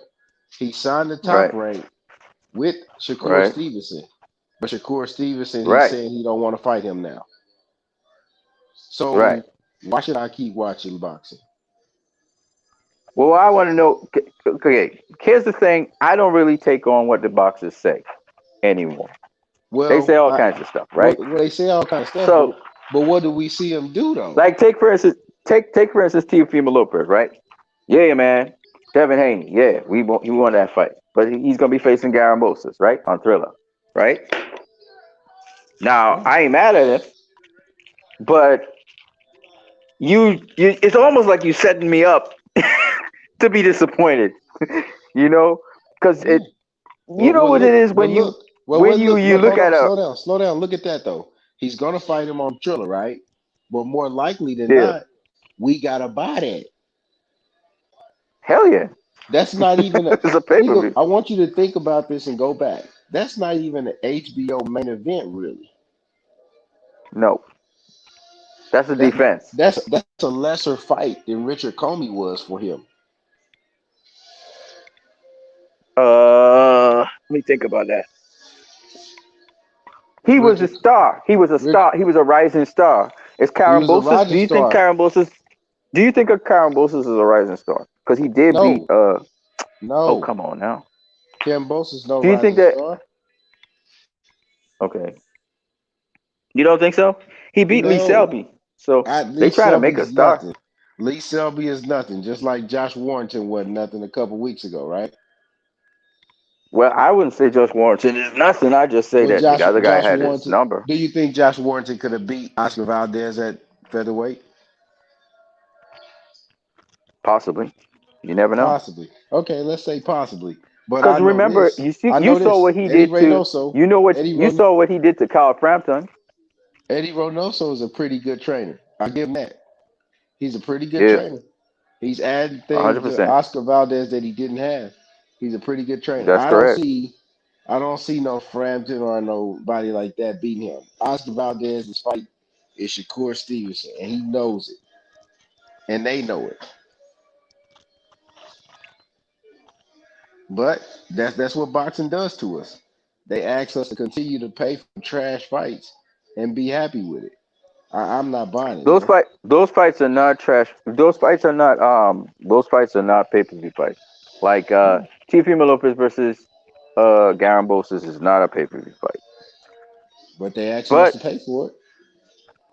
apparently, I mean, that's cool. If that's what they apparently, want to put it on. I I mean, can't. Yeah, if they want to, I mean, if they This want to is where go we that are. way, that's fine by them. Well, I'm not paying for it, like you said. I'm not paying for a fight that I don't Look at think is where we worth. are. Fine, These guys are basic idiots in boxing because we are in the streaming era, and you're trying to ask right? me to pay for that, and everybody can stream anything any day they want from a phone. But the thing about it is, you don't even have to watch the fights live. Certain Right. fights, you could just wait till the fight's over, and within maybe 2 3 hours, the fight's somewhere online. But the thing about it is, though, to be fair, because I'm definitely interested in Clarissa Shields versus Dakar. That's going to be again another pay per view. But my Pay per thing view. is this: I think that's a fair pay per view. That's a championship fight between two world champions for undisputed. I'm cool with that. You Okay, know what I'm saying? that's not the real problem with that fight though. The problem is, have you seen any promotion? There's been like little promotion, not a whole lot of promotion. That's what I'm saying But though. Clarissa Like, Shields, who knows that fight has happened? We ain't even seen a video of her talking about the. I haven't even seen a video of her talking about this fight. yeah, but she has her people who are going to buy the fight, and they have certain things lined up. But you're right, it's not going to be this big pay per view. But her thing is that she willing to allow her promotion company, Salida Promotions, to kind of handle the business. It seems as though the Zone is promoting the fight, and Mm. you could go up on the Zone and find out more information about it. But I definitely it's gonna be this Friday. So I mean Carissa Shields has been talking about it on Twitter because I follow her on Twitter. But like with respect to uh So what's the point of her whether having it's to gonna be, lead a promotion? Then? that's what they do. They're supposed to promote her, I mean, they're right? supposed to, right? I mean, if you ain't doing your job, you usually get fired. I thought. No, but remember, remember they got her the Showtime contract and all that kind of stuff, right? Evidently, So she don't got no Showtime contract because it ain't no Showtime. it ain't on Showtime now. She done with Showtime because they Right. wasn't. She felt they wasn't promoting her right, so she's trying to promote her own self now through Well, Salida Promotions. she wasting her So we'll time see with how it Salida. go. This is what I'm saying though. Well, we'll To see. you, We'll see. I don't watch, know. I don't watch your know. knee. They may have a Watch your knee. plan. This is what. They may Watch have your a. knee. Watch your knee. This is They what may I'm have a game saying though. plan. We don't Yeah, have a. There's no real promoters in boxing anymore. They take a check from the network and then they take it to the fighters and get their cut. That's what they do. We don't see nobody out here promoting anything. I don't see really like you're supposed to have like the fighters' last top hits, their best greatest hits and stuff. Like you remember HBO used to do that stuff. They used to run You those see it fights a little before bit. the fight come. Yep. Yeah, They don't and even then do that. yeah, and then the throwback fights and stuff. I mean, I see DAZN do it a little bit, Showtime do it a little bit, but not really. It's Like pathetic. that's another thing that you got to do with your superstar. You gotta build your superstar. You gotta make all the positive things about your superstar known. And as people become more honest about boxing, they find that you can't really use those storylines like you used to be able to do in the naive days with HBO. You can't just create this story, like Yeah, they used to. So they're trying it's to really find a way now to market it in a much more honest way. You just haven't like come down with it yet, I think. there's no reason. There's no reason. If we know that the state of Texas is open for boxing, right? They talking about they about to take their mask off, right? And they about to let them do 100% capacity. So if Texas is That's allowing crazy. that, I just want you to think about this. If Texas is allowing that, we got Right, Jamal Charlo, which is from Houston, Texas. If he right. fought Canelo Alvarez, who has a fan base in Texas, because For sure. Canelo has fought in Texas before, And he has a country behind him. He has they would. Mexico behind him. There's no reason that they would not sell more tickets than Earl Spence, Mikey Garcia did. Absolutely. Now, 100%. tell me, is the guy What thinking about not? if Canelo faces Demetrius Andrade even, who doesn't sell nothing, right? Nothing, right? He Hmm. would he would do more pay-per-view than his last fight with Callum Smith, who has a country behind him. Yeah, He'd do more. Why? Because Andre, there's so much you could say about him as a fighter. It's kind of like Lara versus Canelo. I think I did 350 pay-per-view buys, which at the time was reasonable, because Lara wasn't seen as this big seller. In fact, Danny Jacobs versus Canelo was the best, uh, what I say, best subscription return fight that Canelo has had so far with his own. They've that's a had the shame. most hits and all of that, and That's a that's shame. what I'm trying to say. That's a weak I'm schedule. saying He's had a so. weak schedule since he got over there. I think it's just that you gotta understand, people want to see certain fights. They thought that Canelo was ducking Demetrius Andrade, Daniel Jacobs. So that's why it sold so much because, or it got more subscriptions because it, this was seen as a threat, and everybody knew what Jacobs did with Triple G. Remember that? Yeah, So everybody he wanted to see the fight. yeah, but I'm just running down his schedule since he's been there. Like, what was it? Rocky Fielding, Danny Jacobs, No, yeah, yeah. Rocky Fielding was Kovalev. the first fight. Danny Jacobs was the Who? second fight, probably. Rocky Fielding's Danny Jacobs, Kovalev, Callum Yeah, Smith, Kovalev. and Yep, now Yildiz. yep. That's it. Yeah. That's a trash schedule, man. Okay. That's a trash schedule if you asking me to pay for that. But again, you're not really paying for with the zone. I think which fight was it? Was it Callum Smith that was a pay per view or something? They tried to do a pay-per-view with Callum Smith. Yeah, they rose the price on the Callum Smith fight, and they just did the same thing for the last fight. The last fight was a pay-per-view. The last fight they added the $20. It was like a regular subscription plus extra money. Your regular subscription is Wow. $20 plus extra money. You know what I mean? So like, Wow. let's say if somebody didn't have it already, well, it's for them to subscribe and get that fight. It was costing them 49. Wow. That's crazy. Yeah, somebody in the chat said That, Canelo versus Neil Smith sold 51,000 seats at Cowboy Stadium. So Canelo that's versus Benavidez no or 50 Charlo, 51,000 fifty-one thousand thousand seats. dollars Right. No, seats. He said dollars. seats, not $51,000. He meant seats. He meant 51 because Oh, okay. I went to Mikey Garcia Earl Spence and there was 52,000 people there. But Oh that's wow. not here or there. But Charlo versus Canelo, easily 60,000. Easily Maybe 60,000. it mightn't pass it. Remember, Errol Spence is a he's a big rising name. Yeah, man, he's a big rising name. So maybe because remember Charlo, he's very popular, and yeah, he's from Houston. That's right. He's Now from they'll come Houston. out. No, that's right. It's That's right. it doesn't make any sense for the All fight right. not to happen because Canelo Yeah, doesn't the want it to definitely. happen. It, he's fighting Yildirim. He's fighting Billy Joe Sanders. Billy Joe Sanders is a decent fighter, but he hasn't fought in Oh, he 6 years. very good. He very good. He's No, he good. fought just last year. He just fought Martin Murray as a tune-up. Okay, he Oh, he said run good. down. He said run down Charlo's schedule or Boo Boo's. Okay, Charlo just fought No, no, who? no.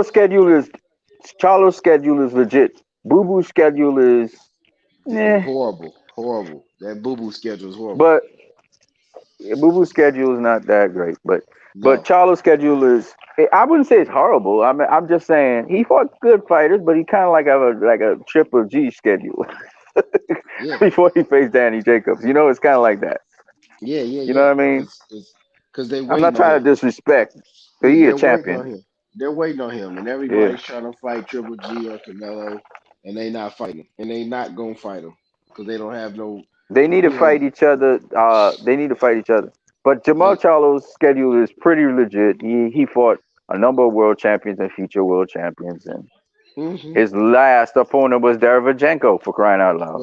but for them to throw that out there, like if okay, let's throw Charlo's schedules out there, a Boo Boo schedule, and then let's say okay, let's see what Yildirim's schedule was because Yildirim hadn't fought in 2 years, Yeah, Yilchin has a pretty good schedule too when it comes to but he opponents, hasn't fought. I'm just because saying he hadn't fought in 2 years.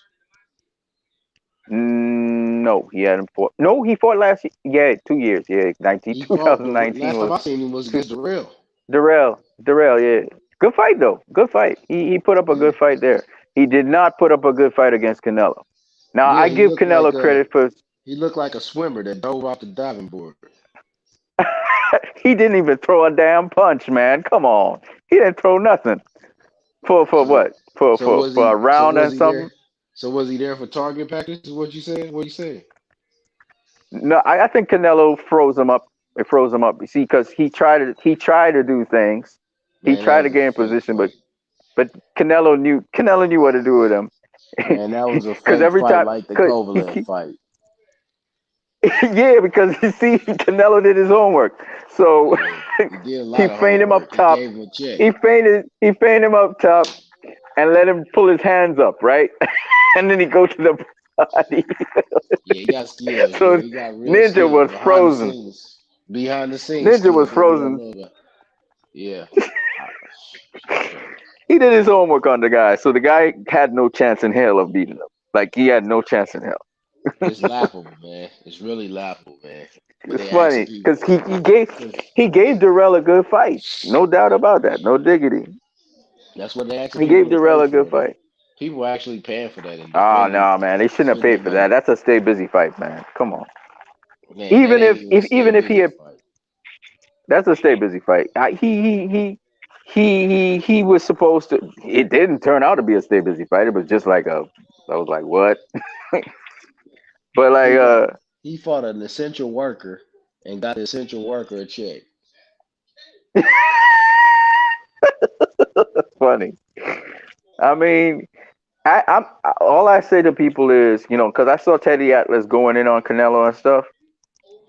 Hey, by the way, people, I see you guys chatting up a storm down there. Let me just address you guys' questions down there.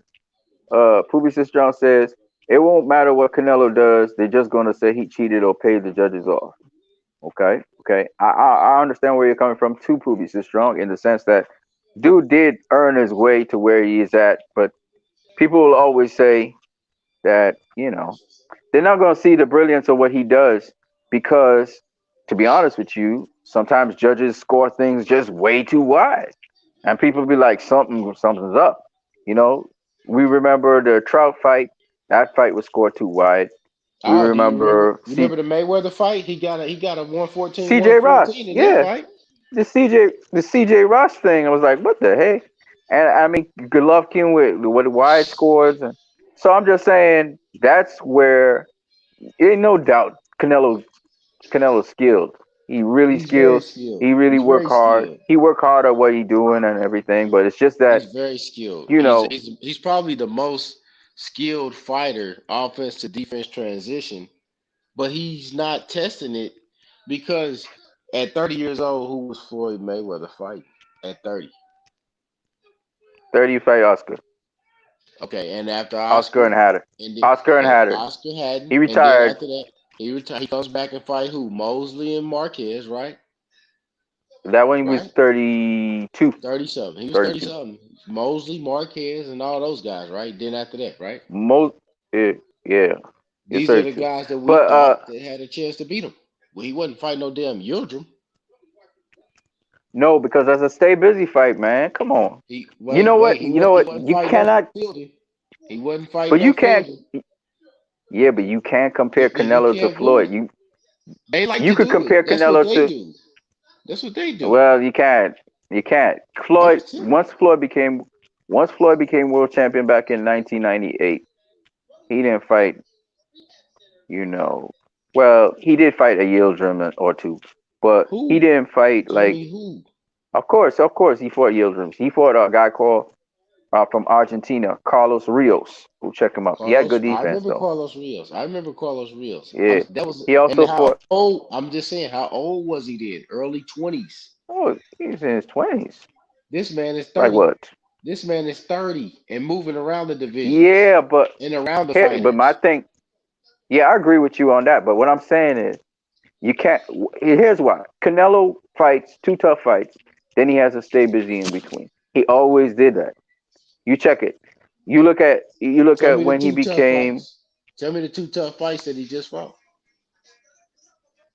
Well, he fought uh Callum Smith. Cal Smith, Sergey Kovalev, and then Danny Jacobs. That's how it went. One, two, three. Right? Tell me the tough ones though. Tell me which ones was tough. All of them was tough. They tough fights. He make it look easy, but they Oh, tough fights. you crazy. They if you mean are they competitive fights, that's totally different. But they were They tough not fights. competitive. Kovalev, Kovalev Well, looked like he Kovalev was. fight was competitive. It was competitive though. And Danny Jacobs fight was competitive. Danny Jacobs was coming on late. Count Smith was not competitive. Period. Danny Jacobs was the only Right? competitive fight of those four out of those five fights he's had on the zone. Nah, man. Kovalev was in that fight, man. Kovalev was No, in that fight. You know what was the problem with Kovalev?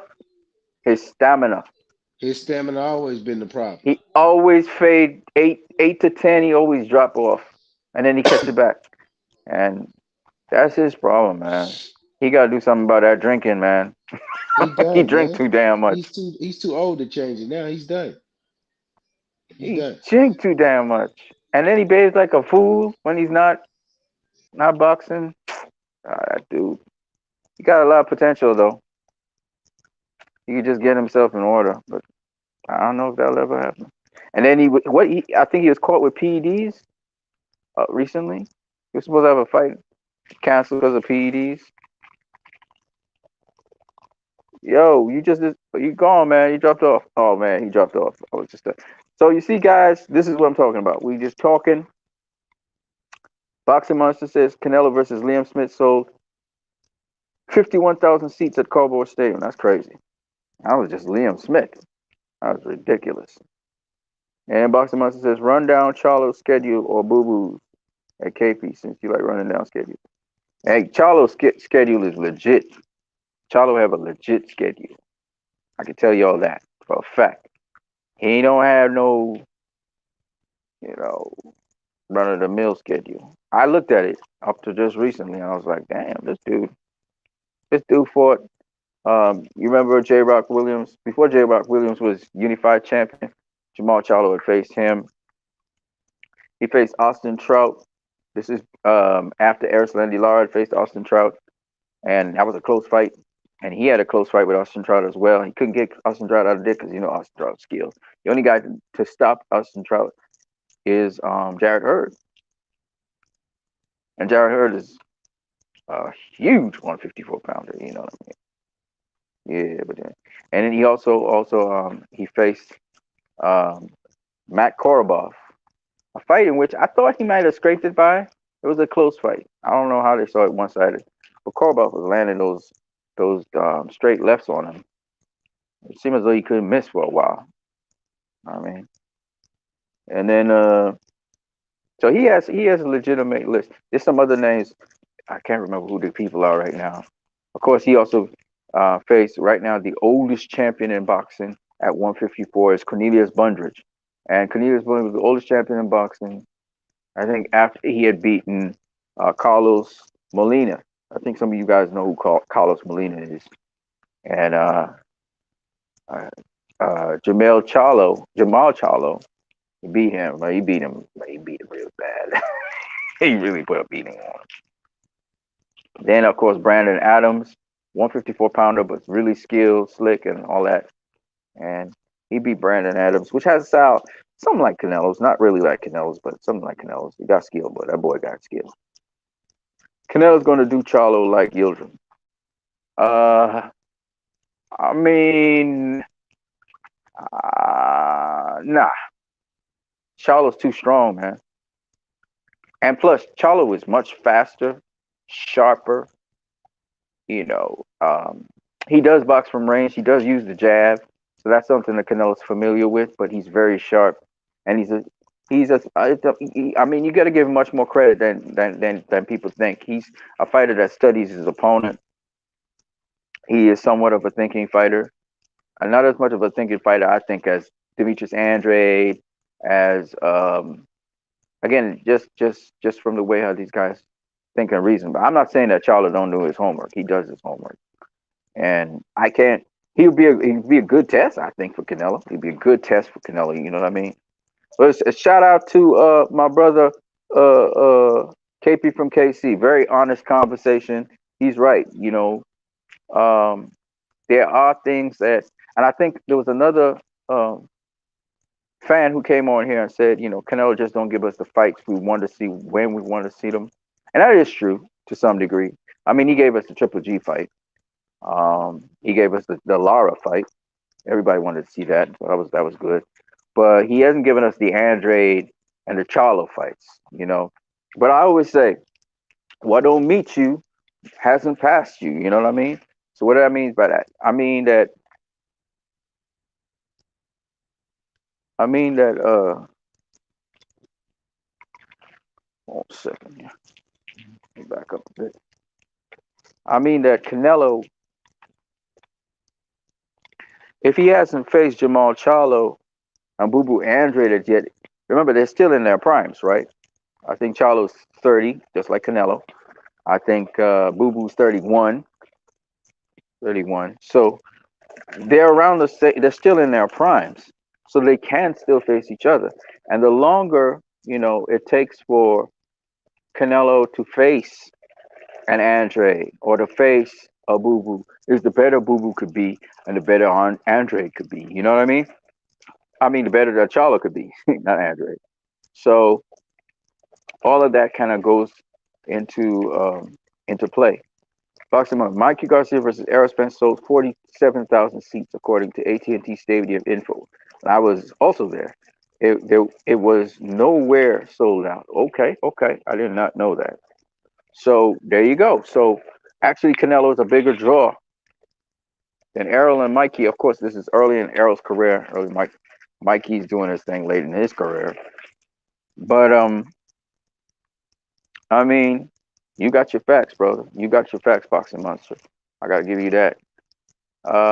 But Canelo versus Charlo, I think, will be a pretty big fight. If Canelo versus Liam Smith did those kinds of numbers, it's much what Canelo versus Charlo would do. The only thing is, that's a fight I would pay for, obviously, and I guess we all would pay for to see. My thing is, um, you know, you want to have the optimal conditions for a fighter facing another fighter. You know what I mean? But we'll see. We'll see what happens with that fight. That's also another good thing out there. I'd love to hear what you guys got to say. Pacquiao sold the most tickets at Cowboy Stadium. Wow. Okay. Jerry's World, they call it. I think Jerry's World is what they call it. Oh, it's minutes to 12 in the night, but and we're going on 2 hours. So yeah, and we got one of our fans to jump in on here. J.O. Melmaz said he left. Yeah, I guess he dropped off accidentally. It's all good, man. But it was great to have him on here. As you guys can see, it's just mostly a discussion. Um, it's not so much like I said. I wanted you to speak your minds because again, he spoke about some things that really made sense and that actually add to the discussion on something we could think about, which is that sometimes uh, especially in COVID, it's kind of hard to pay for certain fights that are not pay-per-view worthy fights, and we all know this. Now, there's nothing wrong with them putting it out as a pay-per-view. There's nothing wrong with that. Absolutely not.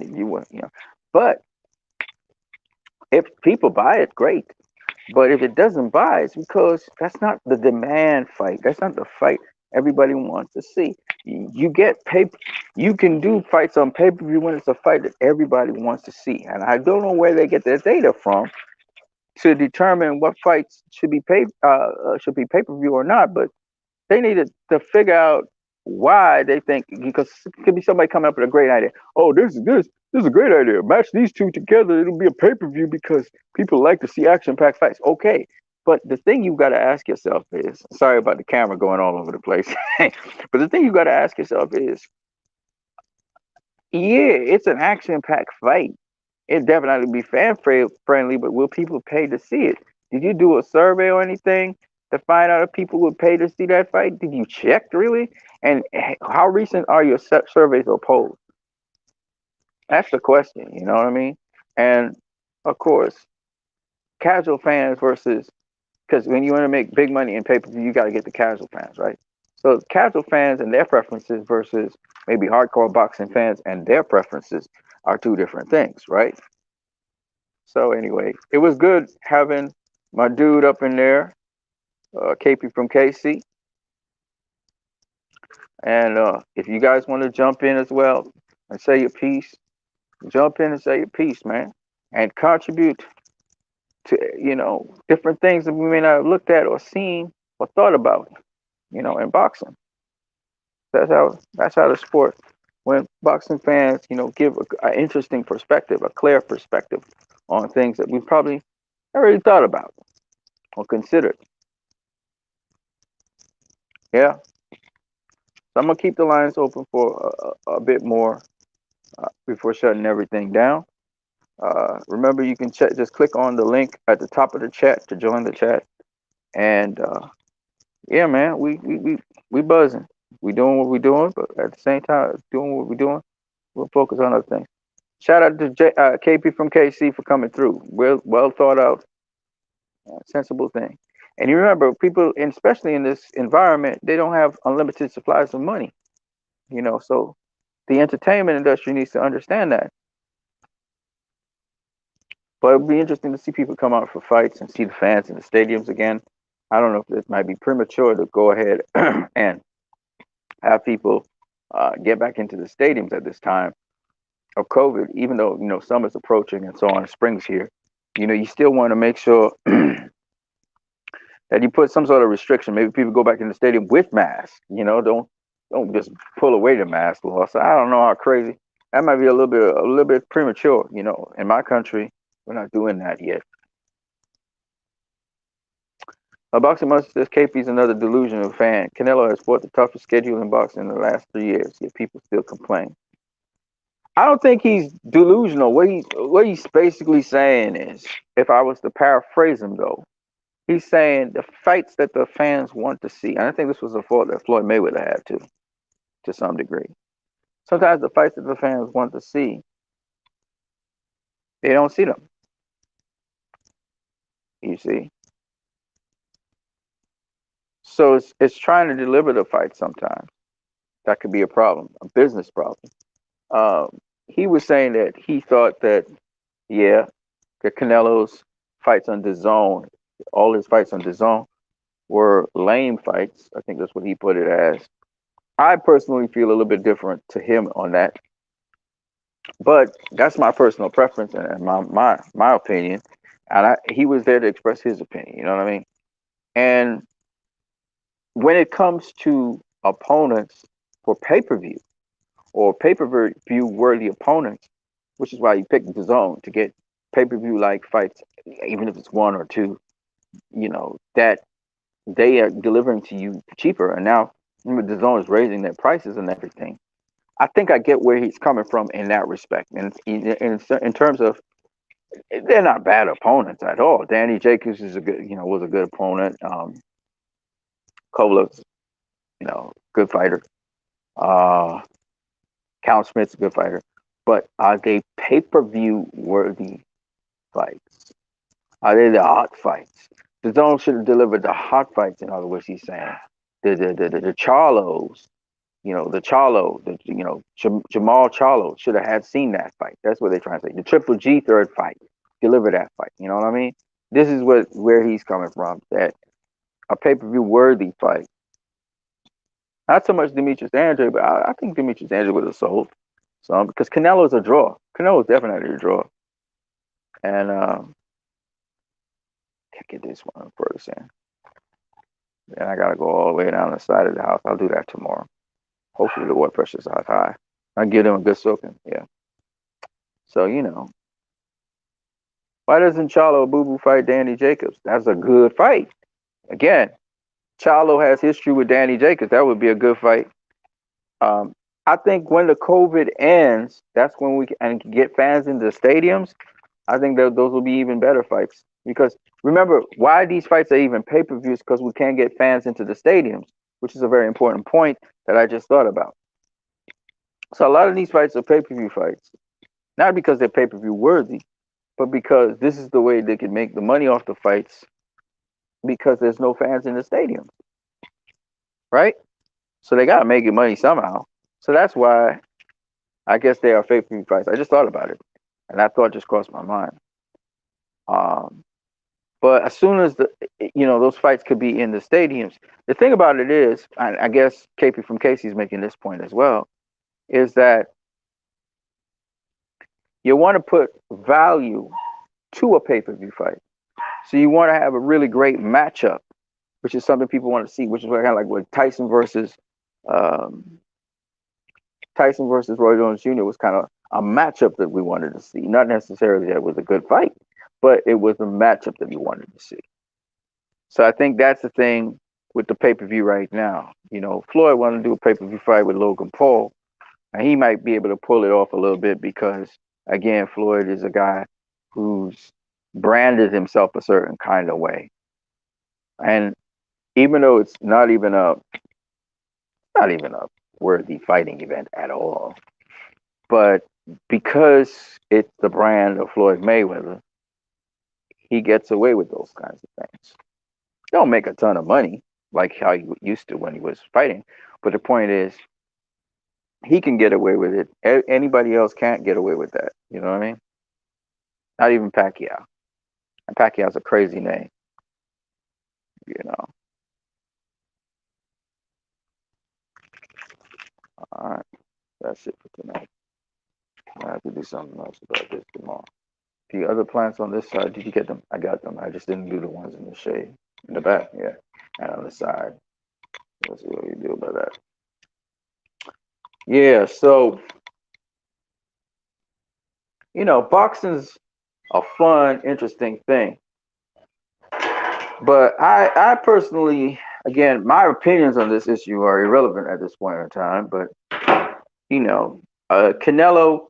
The question is, do you think? Okay, here's another question for you guys, or whoever is watching, because somebody's watching me. Here's a question for you guys. Do you believe David Benavidez when he says Canelo will not try to face him? Do you believe David Benavidez is right in saying that? Do you believe that Teddy Atlas is right in saying that Canelo needs to face better competition? And some of you think that Billy Joe Saunders, obviously, some of you think that Billy Joe Saunders is an opponent who is subpar to Canelo. Now, of course, KP from Casey, he believes that Billy Joe Saunders is a good opponent. He's a good fighter and everything. But is he a draw? That's the question. Will he draw? Will people watch a pay-per-view fight between Billy Joe Saunders and Canelo Alvarez? Or whatever. One's his own, because I don't know if they do pay-per-view. So that's the question, right? And the fact that people have to pay more for the zone, they have the subscription, doesn't put a very good taste in their mouths, and that's the problem with the whole thing. I think that what discourages people at this time, and this is a season that's kind of depressing for everyone because of the COVID, is the entertainment going to bring us what it is speaking about? And I always say, I've told people time and time again that in the boxing fraternity, guys talk a lot. They say a lot of stuff. They chirp a lot. There are a few that don't talk a lot. And I've learned now that there's a lot of rumors that go around. This guy's going to face this guy. That's going. But at the end of the day, what you want to see is them sign a contract. When the contract is made, that's when we talk about the fights. So what I would tell you guys is to be cautious about that. Boxing Monster says David Benavidez is too young for Canelo. Benavidez is still a baby in this game. David can't even make his weight or keep his nose clean. And he's laughing. I mean, let me be honest with you, right? David Benavidez is a very, very good fighter. So I think he's also in that running as someone who can give Canelo problems and possibly beat Canelo. Let's be real. Let's be honest. Right? The names of the fighters that are possible opponents who could beat Canelo, I write none of them off. It's David Benavidez, Caleb Plant, Billy Joe Saunders, Demetrius Andrade, Jamal Charlo, Chris Eubank Jr. Right? I think I covered everybody. So those are the crop of fighters. Some of them are younger than Canelo. Some of them are older than Canelo. We're all in their primes right now. Oh, I almost forgot. We also have Artur Beterbiev at 175. You have Jose Ramirez. You have Dimitri Bivol at 175. You got Badu Jack up at 175. Jean Pascal's also up at 175. So you got a bunch of named guys who've been champion before, who are potential opponents for Canelo at 160, 168. Well, of course, they'll have to come up to 168 probably, and at 175. 3 divisions worth of champions and fighters. He is no shortage of opponents. But when we're talking about the top tier guys, those are the guys we're talking about, right? And of course, the talk is Canelo versus Charlo. That's the fight that they really want to have fans out there for pay-per-view. That's the big money fight, right? But David Benavidez, well, David Benavidez is also undefeated, right? He lost his championship on the scale. Uh, you know, and I'm gonna make a case for why he is a good opponent for Canelo. Big 168, really quick hands, not so quick feet, but very quick hands. Throws combinations a lot. Is working on his jab. Is improving, day by day as a fighter. Dedicated to his craft. He argues that because of the COVID and him having to go into the bubble, uh, going in there still losing weight, it was not prepared for the bubble and the equipment in there. And as Jamal and Jamel Charlo both said, if you go in the bubble and you didn't finish losing your weight and you didn't finish your training off, you're gonna have it very difficult to lose weight because in the bubble, certain things are just not there for that. So David Benavidez learned it the hard way, but he was in shape and everything, and he beat the guy easy. So my thing is, yes, David Benavidez missed weight, and yes, he got stripped because he was sniffing cocaine or something. And hopefully, he's more disciplined and he is, focusing on his boxing. But this is the thing I want to say. Between the time that David Benavidez eventually faces Canelo, let's say Canelo unifies all the titles this year. We're talking about he faced David Benavidez probably end of this year or in 2022, right? David Benavidez will have an opportunity again to improve his boxing game. Two-time world champion. We're talking about this guy's a two-time world champion, and he's not even what? He's not even 22, 23, right? So, or 24, I think he's 24, something like that. He's doing exceptionally well for his age. So, and he's learning quite a lot. And the Benavidez brothers have always been known as, they always had mad skills, mad ability.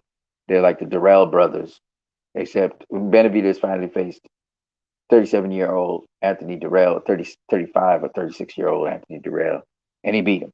Okay? And the point is that Anthony Durrell is an excellent fighter. We all know that, right? So I think I think David Benavidez has a lot of room to grow and develop as a fighter, yes. But just as Canelo faced Floyd, just as Floyd faced Janelle Hernandez, you know, you got to give the guys their shot. You got to give them their shot. And so obviously, I would love to see David Benavidez versus Canelo. I'm not one of those people who will say, "Oh, Canelo would wash him," but I don't know. I know Canelo has faced that style of fighting multiple times in his career, right? He's faced Mexican fighters multiple times in his career. He's faced guys who could jab and fight from range and fight on, somewhat at mid range multiple times in his career, right? So when people say, David Benavidez has a great jab, I'm like, okay, yeah, but Triple G had a great jab. Sergey Kovalev had a great jab. Erislandy Lara had a great jab. Cotto had a great jab, right? Austin Trout had a great jab, right? These are all jabbers, right? So to say that, that's something Canelo's never seen before, not really, okay? And he's fought bigger guys uh, than David Benavidez. But having said that, we wonder if Canelo will actually face David Benavidez, and if what David Benavidez is saying is true or false. And that's a great question. You know, is does Canelo want to face David Benavidez? Did he ever? He said how he does never wants to face another Mexican fighter. I don't. Did we misquote him? I don't understand. So I'm not sure about that. And to me, the fighters that would give Canelo more problems would be smart fighters like Caleb Plant, like Billy Joe Saunders, like Demetrius Andrade, the smarter fighters. But maybe I'm wrong. Maybe David Benavidez is a very smart fighter. I don't see him as like a Caleb Plant or like a Billy Joe Saunders or like Demetrius Andrade. Demetrius Andrade, Billy Joe Saunders, and Caleb Plant. They're smart fighters. They they dictate. They control. They use certain angles. David Benavidez is more of a accumulation of punishment, quick, multiple, multiple combinations kind of fighter who has a decent jab. You know what I mean? So, you know, I'm not knocking David Benavidez because I think he's an excellent fighter. I think he's coming along very nicely. So for me to say I don't see why he can't have a shot at Canelo. If he can, if he lost his belt on the scale. If he didn't lose the belt on the scale, he'd probably be in there. Because then Canelo would have to go through him to be undisputed. But as it is now, really dropped the ball because here's what happened: David Benavidez could have had a Caleb Plant fight. He could have had that unification with Caleb Plant, which is what they were working towards. And then he drops the ball. See, if Benavidez had faced Caleb Plant and beat Caleb Plant, then we knew he could definitely face a fighter like Canelo and really definitely beat him, right? As it stands, I mean, he did beat Andre Durrell, but that would have been great. Or Caleb Plant had beaten David Benavidez, and we knew that Caleb Plant definitely could be. In other words, I think what a lot of uh, boxing fans like yourself, Boxing Monster, are saying is, who did David Benavidez beat besides Anthony Durrell that proves, without a shadow of a doubt, this guy could really beat Canelo? Like we could be very sure of it to some degree that if he fights a good fight, he would beat Canelo. I think that's the thing that I think you boxing fans are talking about. And at the same time, when I was thinking about Caleb Plant, Jamal Charlo versus David Benavidez, or Jamal Charlo versus Caleb Plant, for example, because Caleb Plant was actually a champion, would be a good fight for Caleb Plant or a good fight for Jamal Charlo. Whether that would actually happen, and they are with the same company and everything, I don't see why that wouldn't happen. That's a good fight. Charlo going after the IBF title, you know what I mean, to become a three-divisional world champion. You remember Canelo is a four-divisional world champion. These are all things that, again, a lot of people not paying attention. Like, he's really done a lot in the sport of boxing. But having said that, yes, I would love to see those guys face each other. Billy Joe Saunders is going to get first dibs at Canelo. He does have a resume that's better than Demetrius Andrews' resume.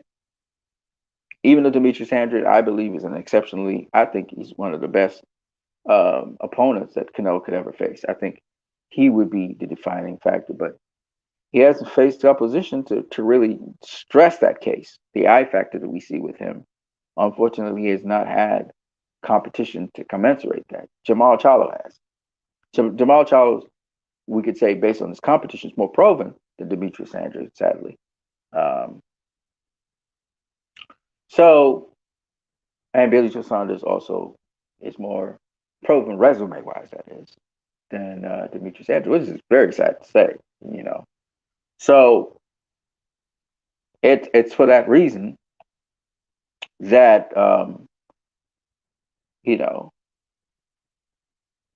we'll see how things pan out with Canelo versus um, Billy Joe Saunders. But some people equate Billy Joe Saunders to being a cherry pick, which is he's not a cherry pick. Okay, we all know this, but it's still something to see or to decipher out how Canelo could actually do something that really gets the fans really juiced up. Now, I think Billy Joe Saunders is probably the best 168 pounder in the 168 pound division.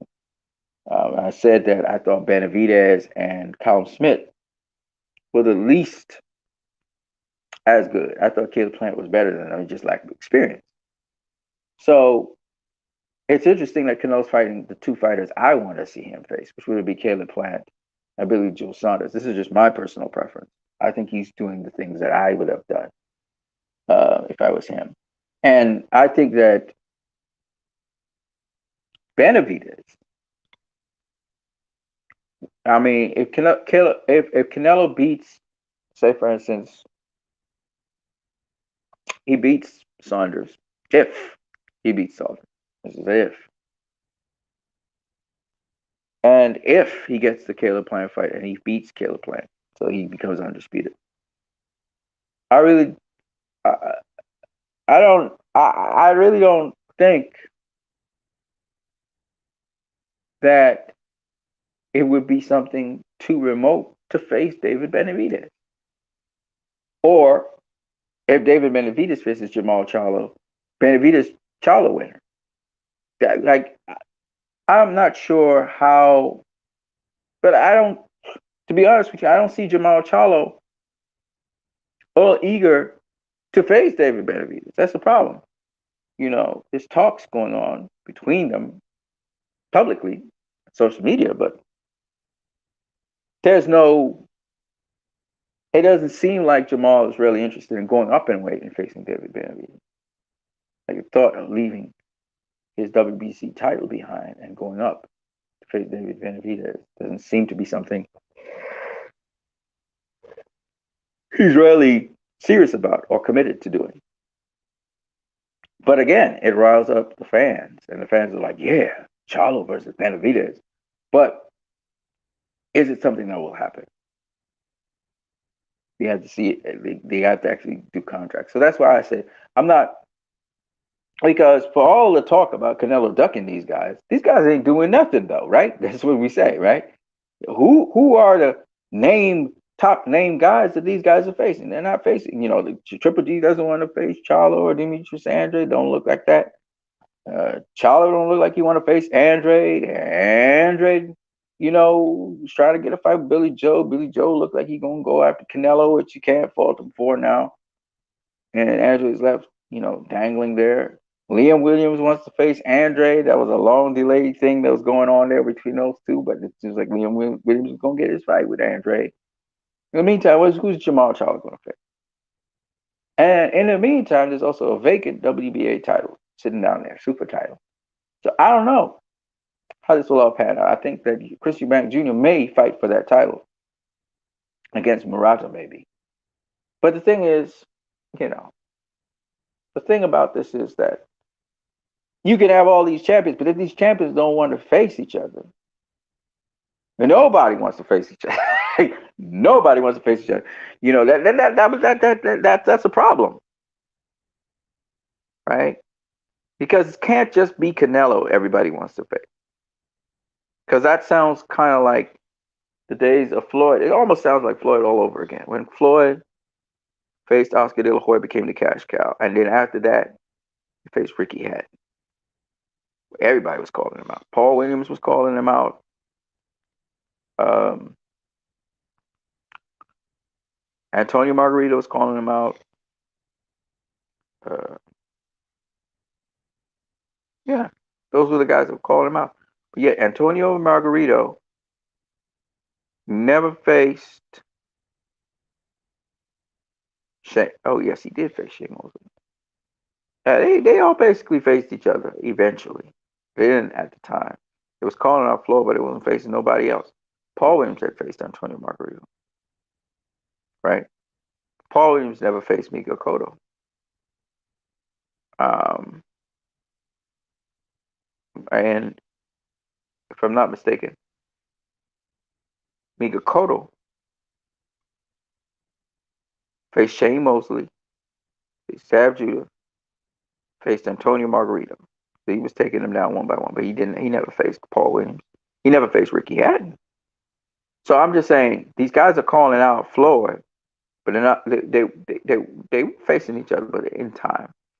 Ricky Hatton never faced Miguel Cotto, who was his contemporary. Um, Even when Ricky Hatton won the WBA title, he relinquished it. And Cotto picked up the title. You know, it's just interesting because Ricky Hatton never faced Paul Williams. Paul Williams never faced Cotto. Cotto never faced Ricky Hatton. You know, here's what it is. So I always feel people should just face each other. Try to face each other. I don't know if it's that they're trying to preserve their undefeated status. I don't know what it is, right? But these champions are not facing each other. And this is a perfect opportunity in the COVID. I don't know if they're writing out the COVID and just facing guys that are mandatories or something, waiting for the crowds to come back so they can face each other. I don't know what it is. But whether they have it as pay per view or not, that's something. And then, like Boxing Monster said, why not have these guys go up to 168 and face Gabe Rosado? Gabe Rosado gave, for example, uh, Danny Jacobs a decent fight. Some people thought Gabe Rosado won, whatever. But at the end of the day, Gabe Rosado, why don't they jump up and wait? Somebody, one of them was Andrade or Charlo. Why don't they face Gabe Rosado? At 168. If not Danny Jacobs, of course, Charlo versus Jacob, they got something going on there. Charlo always wanted to face Jacobs. Will go up to 168 and face Jacobs. I just don't understand. Or Demetrius Andrade, they say, well, Jacob say Demetrius Andrade is his brother. I don't know how that happens. You should be wanting to feed Demetrius Andrade. You know what I'm saying? You should give him that fight. But it is what it is. You know, it is what it is. Well, man, folks, we talked for 2 hours and 33 minutes, 34 seconds. I was looking forward to somebody else stepping up in here. Don't forget the link is right there in the chat section. You can just scroll all the way up to the top. If you want to join as a guest, hop on in. And again, give your contribution on this matter. Nobody's been talking for the last couple of minutes, almost half an hour, and I've been running my mouth. So, I mean, Boxing Monster has been keeping up with me. Uh, as Boxing Monster said, a bunch of names, but no pay-per-view names. None of them have sold one pay-per-view. Jamal Charlo and Jamel Charlo have sold pay-per-view. They did like 300 pay-per-view buys, 250 to 300 pay-per-view buys. So they have done pay-per-view. Yeah. Poopy Sister says, I kind of blame the boxer really. If they fight and beat good competition, no one gives them credit. So, yeah, it's for real. That is so true. Um, you know, uh, the thing about it is, though, we as fans shouldn't have to pay for certain fights. Certain fights should not be pay per view or shouldn't be something we have to pay extra for them. And I do agree with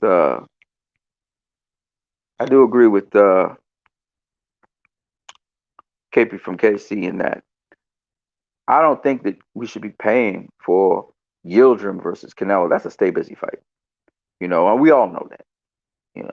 When Canelo faced Rocky Fielding, that was a stay busy fight. Those are stay busy fights, right?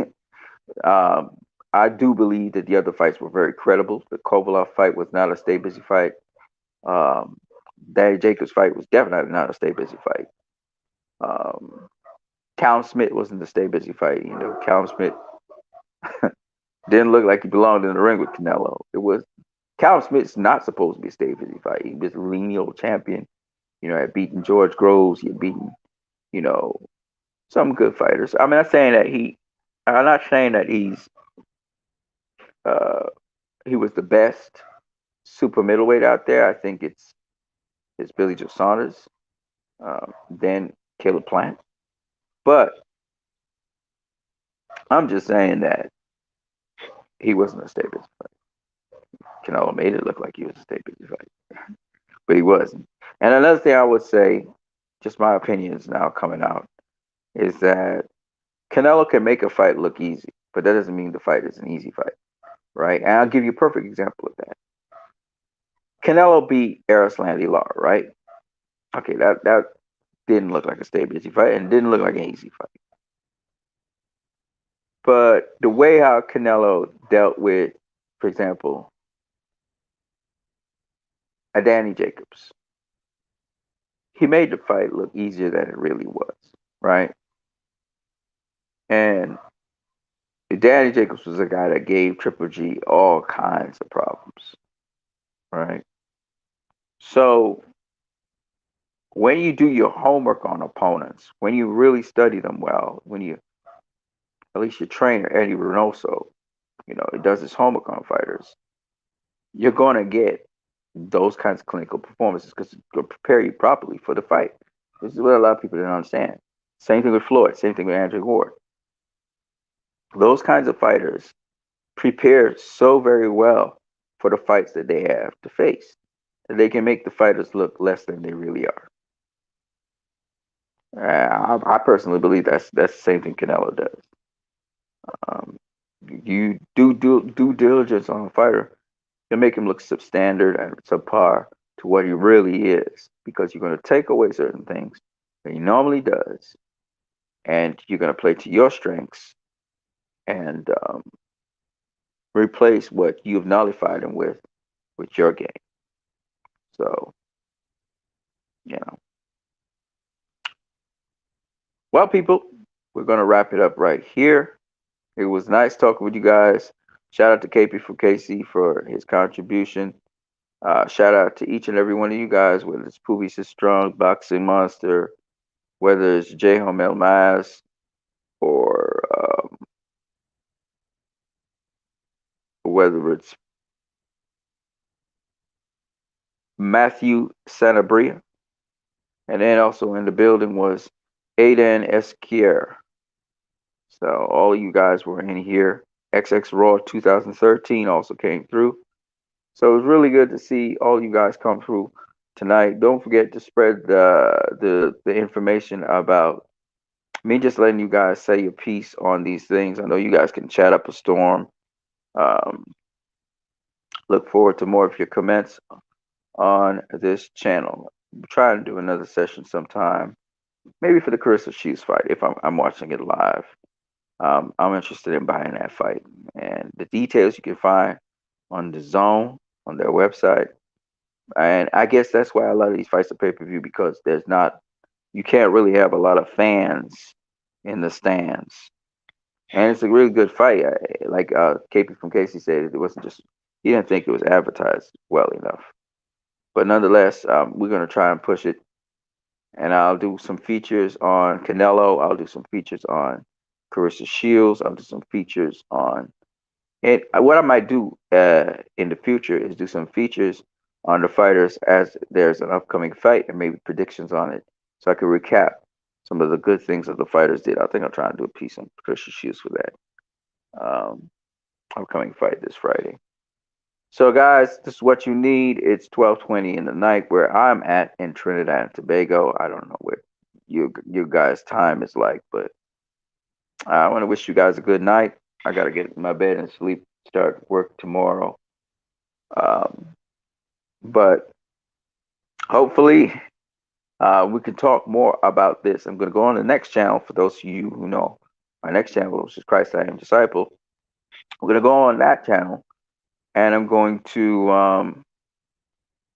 talk a little bit about Zack Snyder's Justice League, which is coming around in March 18th, not more than 16 days away from now. So March 18th of 2021, we're going to be, as fans, this was something that the fans demanded, and we are able to do that. And maybe we can apply that same strategy as fans to the fights we want to see. Um, you just have to just flood everywhere with your requests for the fights you want to see. That's how you do it. But I'll talk to you guys more about this. I am what you need. I hope you guys enjoyed this, or those of you who was watching in. I'm gonna catch you guys later. My name is Anderson Phillip. I'm also known as What You Need on boxing channels and throughout YouTube. If you guys enjoyed this, don't forget to share, subscribe if you want, and donate to my channel via Western Union or MoneyGram. But until then, I'm out of here. Peace to everybody. Have a good night.